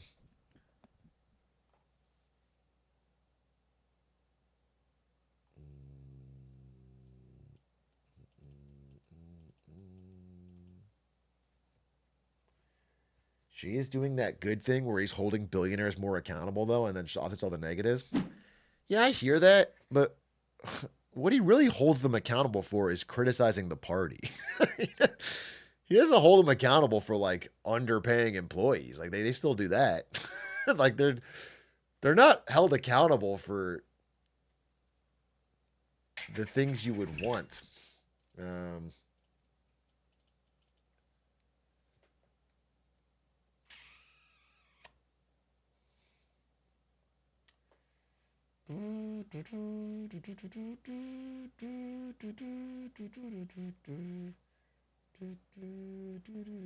Didn't he disappear Jack Ma? Yeah, but I mean, Jack Ma's the iconic example. Jack Ma's back, by the way, and it's still a billionaire. But what Jack Ma did was he criticized the way they were running finances in the government as he was launching his ant financing startup. And they blocked his IPO, and then he didn't appear for months. And then when he came back, he changed his tune. But that was for criticizing the government. It wasn't for, that was what got him noticed.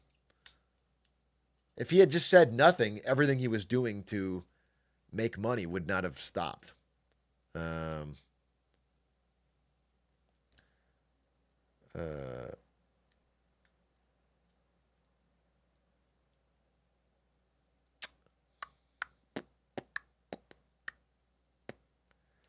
I don't care. It's better than the billionaire ruling the government.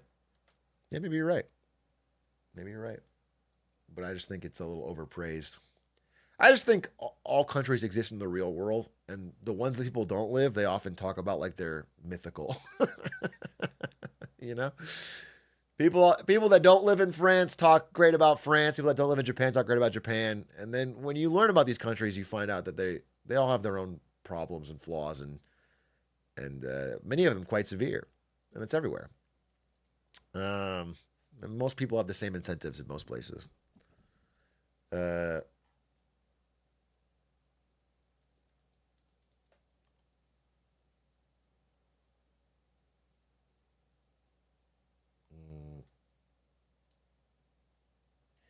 Except in America, we're in a new gilded age. Yeah, I mean, it's spelled gilded, G-I-L. So maybe we're not in a gilded education age. But I do think we are in a new economic gilded age. That's for sure. That's for fucking sure.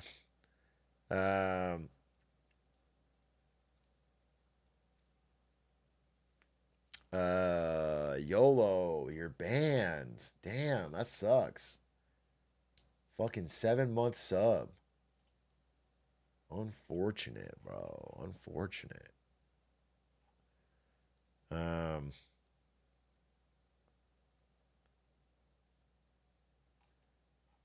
France is pretty much the same as the US. You just trade the smell for public transportation.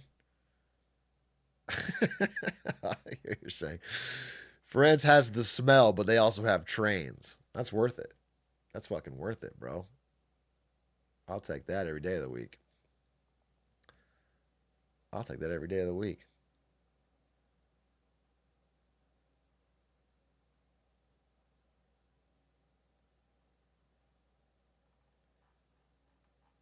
Some parts of U.S. have the smell and no train. Yeah, that's for sure. That's for sure. France also has French people, though. Is there a crypto Shark Tank we haven't watched? No, I want to talk about this. Dude, all that hype they did for season 2, I think they buried it. I think they're embarrassed. I legitimately think that the crypto Shark Tank people are embarrassed to release an already done season. Because they passed the date it was supposed to release and no one said anything. I legitimately think that they just don't want to put it out there because it is bad. That's my guess. That's all I can, because listen, not to toot my own horn, but the crypto shark, this video where I reacted to it got 1 million views. And then all my follow-ups got like 500-600K. And nothing they did it, it got more than 2,000 views. So I legitimately think they were just making a show for me to make fun of. I think they might have realized that the entire business model was to make a show that I get to farm for money. I was cajoling their show, and they didn't want to do that.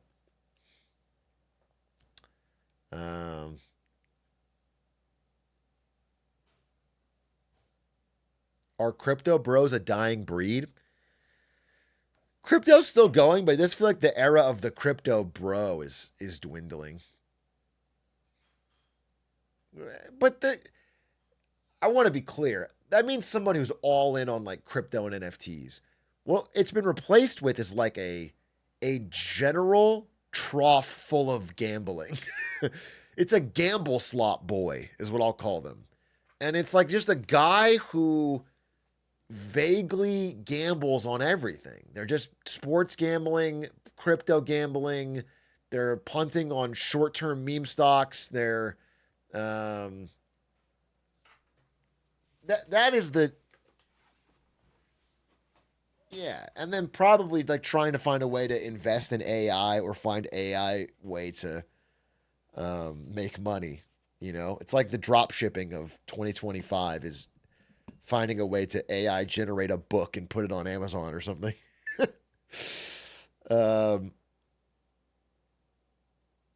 Or Forex trading or yeah, but I don't think crypto only has the same swag. You described my HB right now, bar for bar. What's HB? My HB? My homeboy? I described your homeboy bar for bar. I described the person who is so immersed in gamble slop that their life is almost certain to be ruined. And you said, yeah, that's my dog. Someone who does crypto, sports betting, zero DTEs, AI generated fucking Amazon drop shipping. Yeah, it's bad. Low keys gambling on everything. Yeah. Anyway, I wasn't making it up. That's your HB. Wait, I want to get what is drop shipping? Drop shipping is well, I'm gonna do it right now. I forget about drop shipping. What I want to tell you is that I have just invented a fucking awesome brand new product. Okay? I just invented Atrioc Watch Co. And it's fucking awesome. And it looks like this, dude. Okay? I put priceless time, effort, and energy into designing a luxury diamond-studded timepiece. This shit will make you fucking awesome at a party. People will be asking, where'd you get that? You're going to look cool. You're going to look sleek. Okay? This is an Atrioc timepiece. It's rare. There's only 500 ever made. And I'm selling it to you right now. Okay? It'll cost you, normally a watch like this, $100,000, $80,000. I mean, this is expensive. I'm going to sell it to you for $500. $500, one time only. You buy this watch. You are going to look incredible. Women will be all over you. Men will be all over you. Non-binaries will be all over you, okay? And then it turns out, this is a surprise, I didn't make this watch at all. What I did was I opened up Alibaba and I found a cheap knockoff Chinese watch. And this cost me $13 per watch.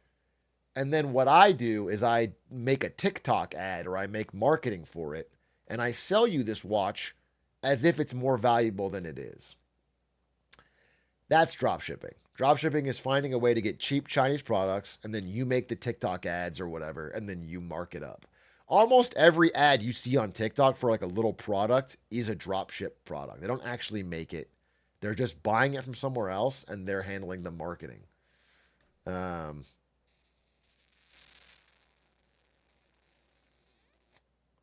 Why wouldn't I just buy direct from China? Well, it turns out you as the consumer don't want that watch until I sell it to you.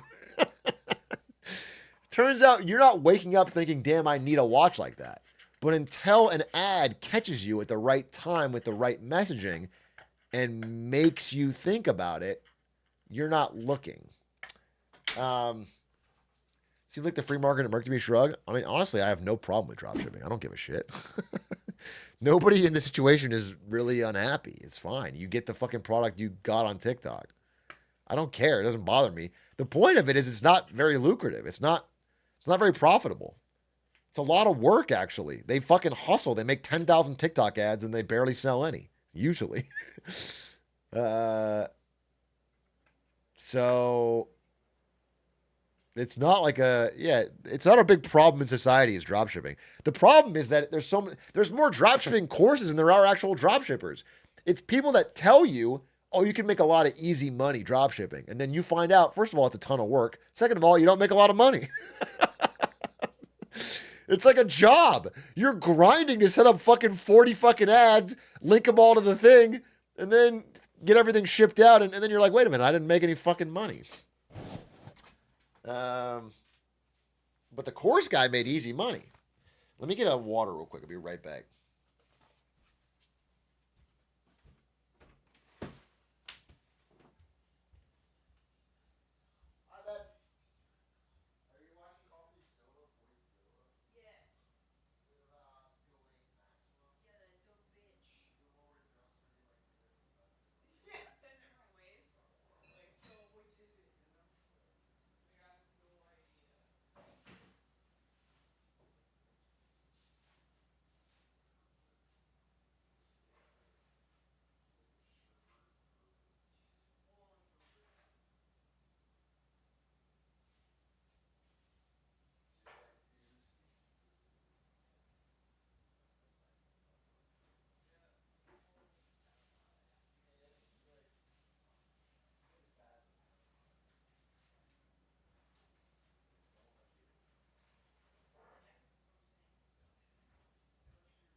I'm coming up, so you better get this party started.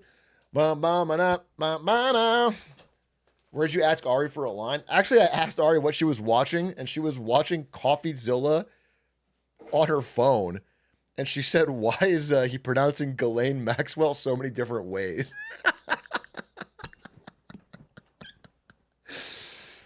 So, it really is a fucking small world. She's the one for me, folks. I might put a ring on it. I might put a ring on it. Have we talked about this? POTUS is on the roof of the White House. When asked why he's up there, he shouts back to us through his hands, just taking a little walk.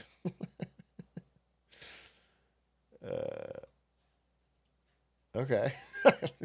This is the least offensive thing Trump has ever done. I got no problem with a man taking a walk on the roof. Do a flip. Wouldn't it piss you off, though, if he did jump off the roof, did a flip, landed perfectly, and was fine? You'd be feeling kind of foolish, wouldn't you? Practicing whimsy. Yeah, I think presidents should practice whimsy. Take a run in the rain, dude. Walk on a roof. Write a poem. Stand on your chair. Spend 2 decades cavorting with Jeffrey Epstein. Just whimsy, dude. You know what I'm saying? Just hold the door for someone. Say something nice. Go to Jeffrey Epstein's island consistently and be on the flight logs.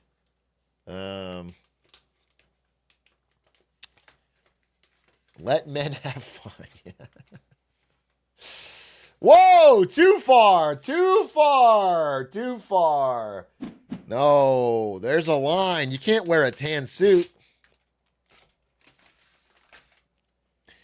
I don't want to knock Obama. I do for the tan suit, but outside of that, you know, whatever. His time's over. I've said my piece. I'm not a huge fan, but whatever. Good and some bad. But lately when I see Obama tweet, is the aura gone? It just feels so nothing. He's like, we finally have to stand up and do something, and then no one cares. It's gone, bro. It just feels so. It's very unk coded. I don't know what it is. I feel like he used all his aura cooking up the fake Epstein list. Do you feel like he like spent all his creative energy writing that list, and then now he doesn't have that sauce anymore? Yeah, I think Hitstreak said it correctly. It is kind of like a tired of words moment. Nobody wants to hear words, bro. I think people just don't want to hear like we have to all pull together and we can't let this stand. Like who's we? Well, what can we do? If you can't do anything, then we can't do anything, bro.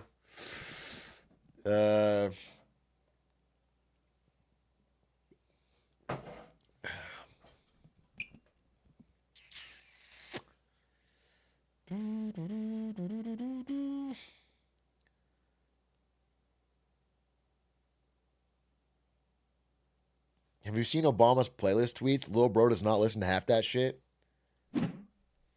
You telling me that Obama's not listening to the Lil Pump remix?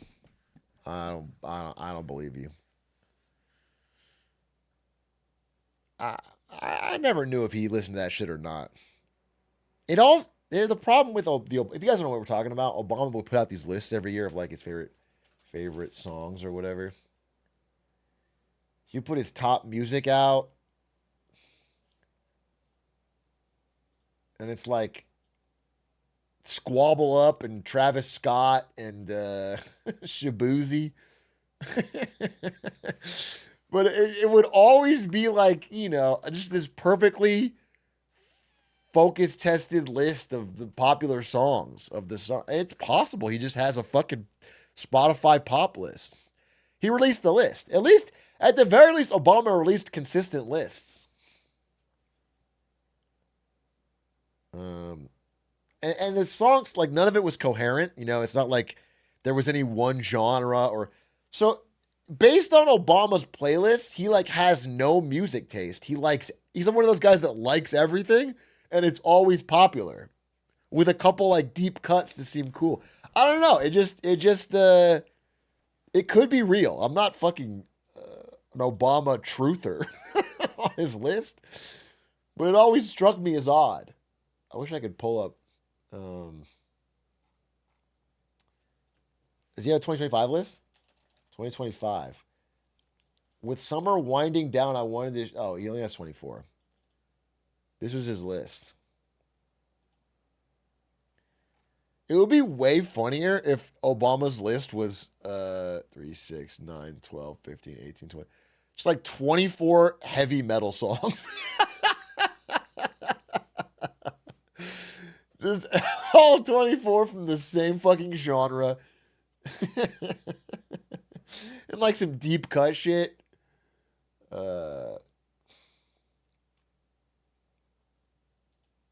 Where's the playlist War Criminal from Tacky Queer? That does feel tacky. So you're saying Obama's good at making lists?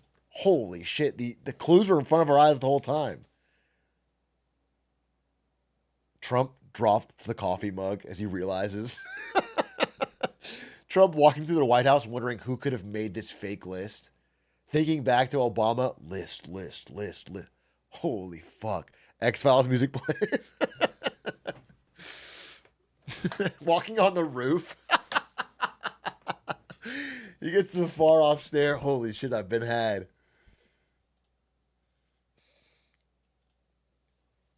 Oh, let's watch this. Damn, I wanted to watch this with you. This is actually so relevant. Let's watch this. Talking about Russia. Russia. The phony Russia hoax. Despite more than 3 years of war, huge military expenses and waves of sanctions, Russia's economy appears to be thriving. Хотите батоны, а хотите дроны. But as President Trump threatens harsh economic sanctions, We just don't see any progress being made. and cracks begin to show, how long can it last? War has been a huge stimulus for the Russian economy, but they can't continue doing this forever. The reality... This is a recently uploaded video, but it feels incredibly dated. This is the conversation from like 3-4 months ago. Honestly, earlier. Like when I talked about this on stream, it was because I was reading it from other papers. Oh, like, this is Wall Street Journal's behind. They're likely to run out of money. Since launching its full-scale invasion of Ukraine, Moscow has ramped up its military spending. If we go back to 2022, Russian defense spending was about $50 billion a year. They are now spending close to $150 billion a year on their military. As the war continues, President Trump has vowed to turn up the economic pressure on Moscow, threatening tariffs and secondary sanctions if a ceasefire isn't reached. Russia could be so rich right now. Instead, they spend all their money on war. They spend everything on war and killing people, and it doesn't make sense. But Russia has Tell 'em, shown Trump. it can adapt to economic pressure. Since launching its full-scale invasion of Ukraine, it has become the most sanctioned major economy on the planet. We had statements from Western leaders like turning the ruble to rubble. This was intended to bring the Russian economy to a complete halt. It was meant to make the continuation of the war. I just want to say, maybe they're going to say this, but I just want to say, sanctions on materials, raw materials, oil, gas, all that stuff doesn't really fucking work. People buy every fucking barrel that comes out of the ground. You just sell it to someone else. Like, someone will buy it. Someone always buys it. I want to show you a recent example that I think is very relevant. This is more about tariffs, but it's the same idea, bro. It's like, this is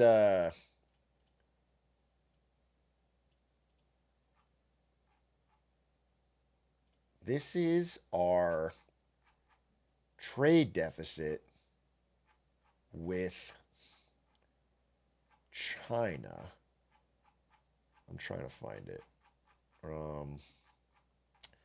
Okay, I don't have it, but I have the counterbalance. Anyway, what I'm saying is the amount of goods that China is shipping us has decreased dramatically ever since the tariffs. Our trade balance is way closer because we're not buying as much stuff from China. So you might think, wow, that's huge progress. But it turns out, as that's happening, the exact same amount that's lost from the China thing has spontaneously appeared in Mexico and Vietnam. The trade deficit that we narrowed the gap with China has expanded with Mexico and Vietnam. And it's because all the goods just go to one of these two places and then go to America. It's this crazy coincidence. We haven't changed it. We've just shifted it around. And that's the same thing with these so-called sanctions on Russian oil. Like, the oil is too big of a global commodity. You can't keep it down. So anyway, the reason Russia's economy is hurting more than usual lately is probably because oil prices have been down much less than the sanctions biting. Completely unpalatable. Despite this, in 2024, Russia's economy outpaced the growth of most advanced nations, including the US. There was a deep economic contraction in 2022. It was 2% of GDP. And by the way, that's... How should we economically hurt Russia then? The honest answer, if you wanted to economically hurt Russia, is to do whatever it takes to get the oil price down. And Biden sort of did this, by the way, to his credit. He released the United States Strategic Petroleum Reserve to keep oil prices low until oil prices were actually low. You can actually do that. That actually is effective. But drill, baby, drill is correct. But more than just in America, what you really need is like to get all producers turning it on. Like, you need to parlay with OPEC to reduce production cuts and flood the market. All that stuff combined would fucking deeply hurt Iran and Russia if that was your goal. Sanctioning doesn't really work. About the same as the impact of COVID on the Russian economy. But what's interesting is that they bounce back very, very quickly. Analysts say Russia was able to avoid the impact of current sanctions by reorienting its economy. The EU was lost as an export market almost entirely. The two big export markets for Russia are China and India. Effectively, they have reorientated towards the export of fuels to China and India. Because that reorientation was possible, that's one of the reasons the sanctions haven't really bit in as much as we might expect.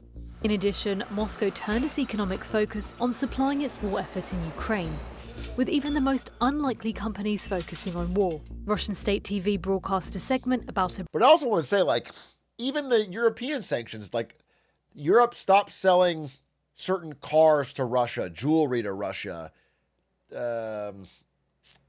high-end things, luxury items to Russia, okay? As part of the sanctions. But the problem is, surprisingly, overnight, Kazakhstan started buying a ton of Mercedes, you know? Or like, they bought it and then it just traffics across the border. Like, the market for the thing is still there. Bread factory that swapped dough for drones. Они еще пахнут свежим хлебом. They're spending a tremendous amount of money on armaments. So there's been the expansion of the military-industrial complex. That's hoovered up labour. So we've seen unemployment in Russia actually fall to a 30-year low. Russia has largely been able to sustain these high levels of spending thanks to its oil and gas sector, which makes up around 20% of Russia's GDP. But analysts warn this can't last forever. By rights, Russia should have a budget surplus at the moment. That surplus should be going into their national wealth fund. What we've seen is that they're spending far more than they're bringing in. And the way that... I feel like I covered this a month ago. Like, every stat in this entire thing. I'm not tooting my own horn. I read it somewhere else, but like, I covered everything, this exact thing. Like every line that he's saying, I feel like I already said, including the one about their national wealth fund, including the fact they're out of gold in their central bank and out of their... I straight up think they are I've heard this already. Is by running down their remaining reserves. So at the present burn rate, we see them running out at about 2030. With President Trump threatening to come down hard on Russia, concerns are growing that this could have far-reaching consequences. There's been a suggestion of 100% secondary tariffs. So those who buy from Russia, say buy Russian oil, would be hit with tariffs entering the US market. China and India are the main buyers of Russian oil. They collectively account for almost half of Russian exports. Let's imagine if they were to stop buying Russian oil completely. That would be catastrophic for the Russian economy. Russia looks to oil and gas receipts for anything from a third to half of its annual budget. More broadly, this would create a tremendous oil shock in the world. So the price of oil would rocket. It could be recession. Yeah, but the second the price of oil rockets, all of a sudden, surprise, surprise, the Russian oil is relabeled as some other... as Kazakhstani oil or something. Do you know what I'm saying? Like, it's all so foolish, dude. It all doesn't work. It all... you just have to make what they're selling cheaper. You flood the market with it. You don't try to restrict it. Inducing. Trump's threats also come as cracks in Russia's economy are beginning to show. Now, inflation has been high, but wage inflation has been even higher. So, if anything, the standard of living of Russians has improved. Should go to war the more problem, often. of course, is that this is not sustainable. That eventually Russia is going to hit the fiscal buffers. Despite the economic risks, experts believe Russian President Vladimir Putin remains committed to his goal of seizing as much of Ukraine as possible, and that Russia will try to sustain its military economy for years to come as it eyes conflicts beyond Ukraine. If you look at Russian defence expenditure, 2025 is likely to be a peak, but that's on the basis that at some point there will be a ceasefire. At that point, we'd expect defence spending to moderate. But we don't see spending going back to the 2022 or 2021 level. It's going to stay elevated. Russia would say that it still faces threats. It would argue that NATO is a threat, so they need to be prepared. I think they do understand that at some Watch out for point me, this Putin. war will Watch have the to come fuck to an out. end. But of course, politically, The real threat is the streamers, okay? Because we have the real fucking power to take down fucking Putin's Russia. One-man army, baby.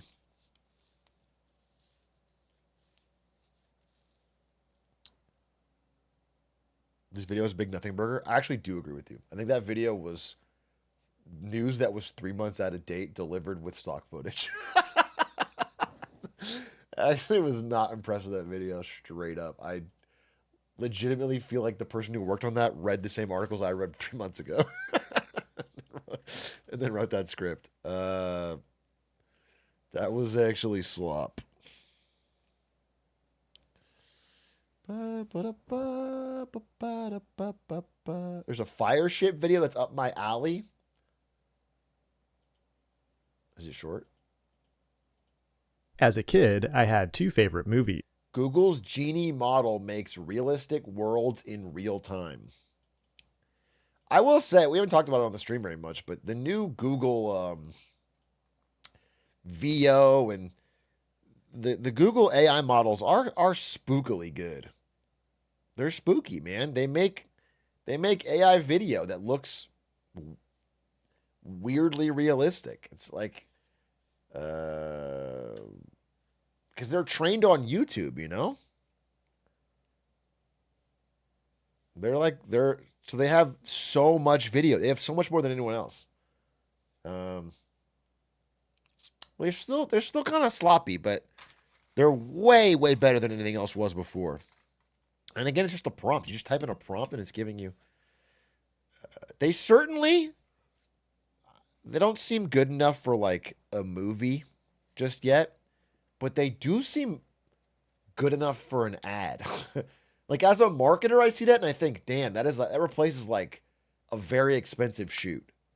Even just getting a clip of like someone looking at camera and saying something about a product, it does it really well. And that was expensive and hard to do in marketing. So if I was still in the corporate world, I could see the writing on the wall. Terminator 2 Judgment Day, and that one where Sinbad played a genie. Well, yesterday, Google DeepMind released a new AI model that's like if those two movies had a baby. It's named Genie 3 and has the ability to create controllable virtual worlds from a text prompt and simulate them in real time at 720p resolution and 24 frames per second. And we're not just talking about video rendering here, but worlds with actual physical properties that you can interact with like an open world video game. Genie is an AI system that understands reality well enough to simulate it. Think of it like the inverse of perception. Instead of understanding what it sees, it generates what could be seen if it had eyeballs like us. And that's a big deal because it gives autonomous systems and robots an unlimited number of simulated environments for training. In today's video, we'll take a closer look at Genie, along with two other big AI announcements that you may have missed if you blinked yesterday. It is August 6, 2025, and you're watching the Code Report. Before we talk about Google's Genie, OpenAI did something I thought I would never see. They released an OpenAI model with an Apache 2.0 license, meaning you can use it freely to build a billion-dollar business. GPT-OSS is a model that's so good it approaches the performance of other state-of-the-art reasoning models like O3, while being small enough to run on your laptop or even your phone. I tried it out on Ollama, and while it's great to have another open model, it still feels overly censored and a little bit behind Qwen 3 in general intelligence. And with smaller models, you get higher hallucination rates, which is understandable because you have to cut out a lot of knowledge. That makes it hard to use for any kind of serious programming, but luckily software engineers also got a big upgrade yesterday from Anthropic with the release of Claude Opus 4.1. The upgraded model made an improvement to its already impressive software engineering bench score, and supposedly this model is supposed to be way better at Good, we can fire 15,000 entry-level software devs right now. Thank God. I was worried they were too close to getting paid. I think we were all getting like we're just sweating. We were worried that somebody who graduated with a computer science degree might get a job.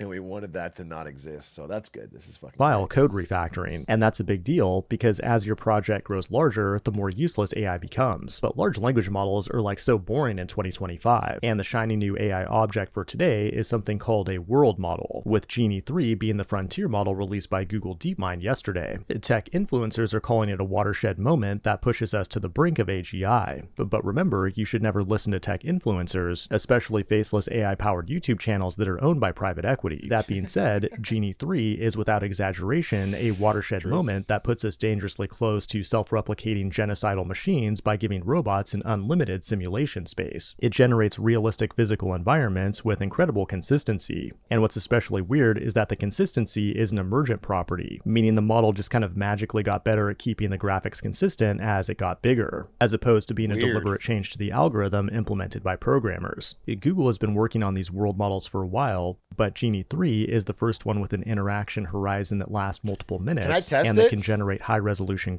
Can I test it? Is it live? I kind of want to test it. Google Genie test.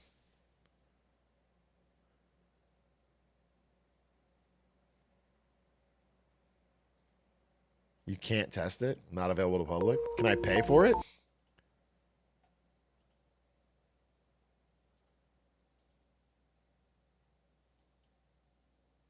You just can't do it, huh? Interesting. I want to see it in action. We'll see. I'm skeptical, but we'll see. Did seem interesting. It did seem interesting. All right. In embodied AI, letting robots simulate infinite scenarios before acting in the real world. A rescue robot can now actually train in simulated hurricanes. A Mars rover can practice navigating volcanic terrain. An AI agent can fail 1,000 times, well, in simulation. Google's goal? Give agents the imagination they need to make real-world. Oh, this is just, I thought this was the Fireship video. I was like, why are they spending so much time in this clip of this guy? It's a different video. I was like, why is the last part of this Fireship video just this fucking guy talking? What a weird ending. Graphics in real time. Yeah, you might be it can AI create both generated. realistic and fictional worlds from a simple text prompt, while also giving physical properties to objects in that world that you can interact with just like a video game. It's a fun little toy for us humans, but for robots, it provides an unlimited training space to get better and better at what they do. Humanoid robot tech is right around the corner, with Unitree releasing the R1 for just $5,900 a few weeks ago. And it won't be long before robots like this are cooking our meals, You guys walking whack. our dogs, and curing our loneliness. If you want to get in on this future, though, you need to use the right tools, like Warp, the sponsor of today's video. No. You should buy this? I don't think it's a good idea. Didn't Kaisa not buy one of these robots and start beating it up? Pushing it around and shit? The robots are going to learn to hate influencers. I'm going to be fucking first killed.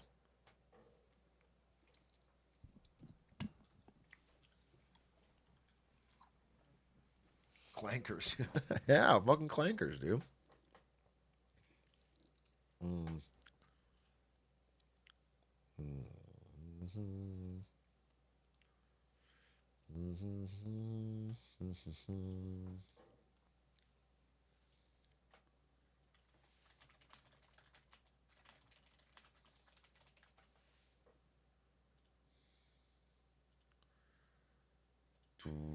Okay, let's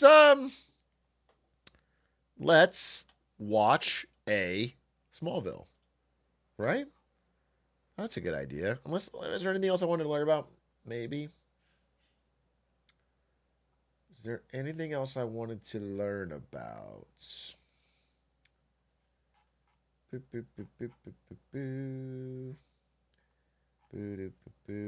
Now I'm gonna do peak tomorrow with the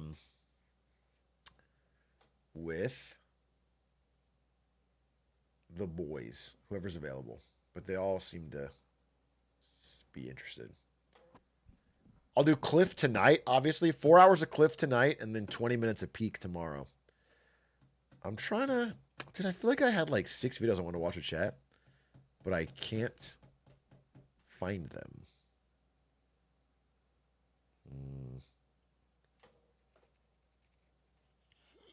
No, it wasn't Internet Historian.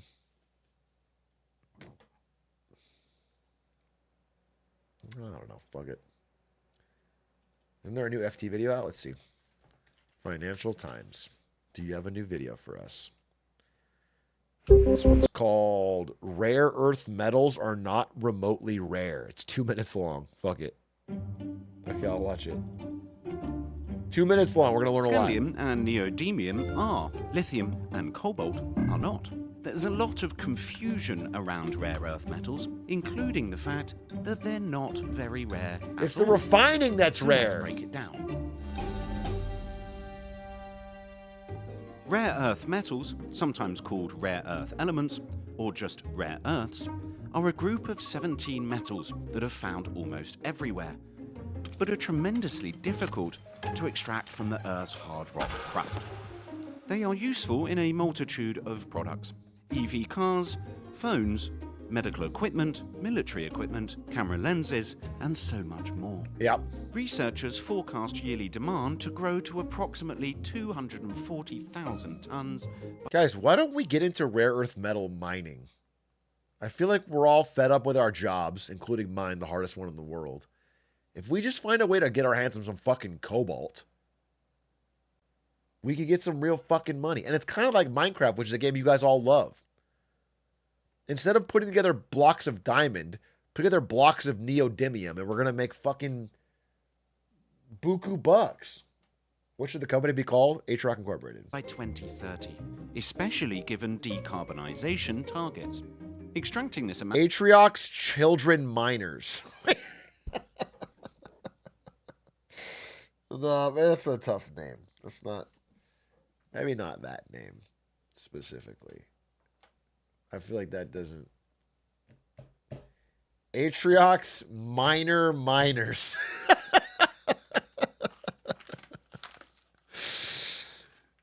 Forgetting Island, we've got a cave. How about that? That's a slogan. Yeah,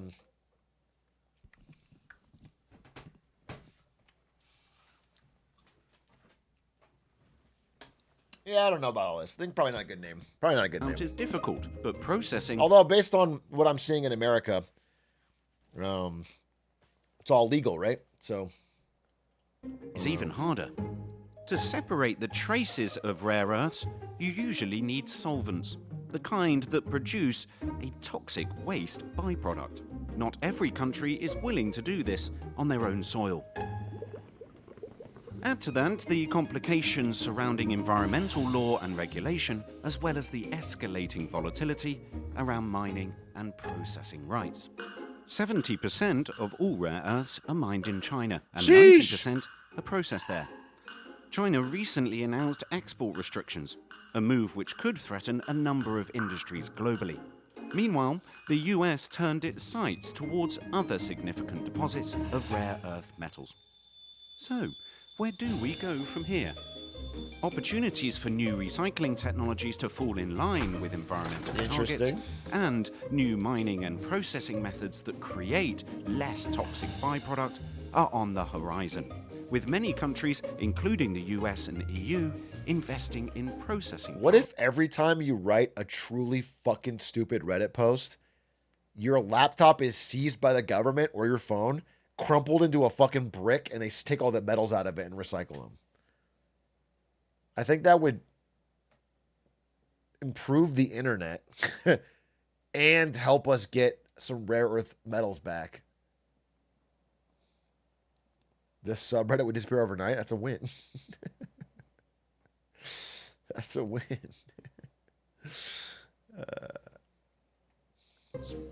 Though some companies are looking for ways to lessen their reliance on rare earths, researchers believe that demand will outpace any technologies that reduce the need for rare earths.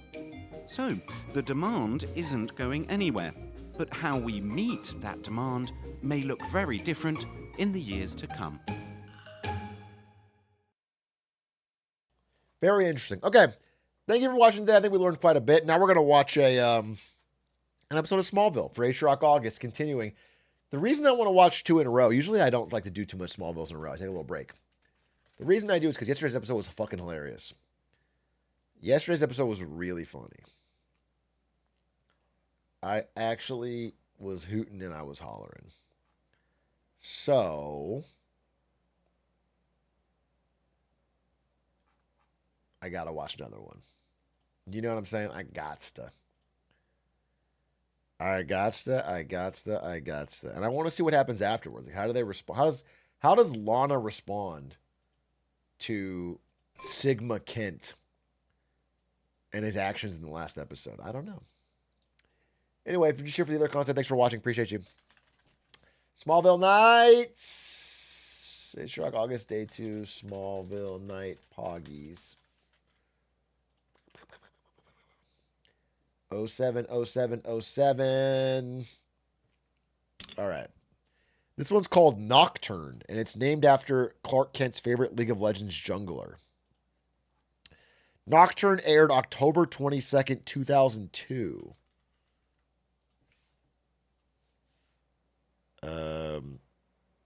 which we all know was the day SARS outbreak happened. The number one song was still Dilemma by Nelly. But the number one movie was... Oh, shit! This was 2002? I remember this. Everyone talked about this at school. It was spooky. This is the official trailer in 2002. Have you heard about this videotape that kills you when you watch it? For The Ring. You start to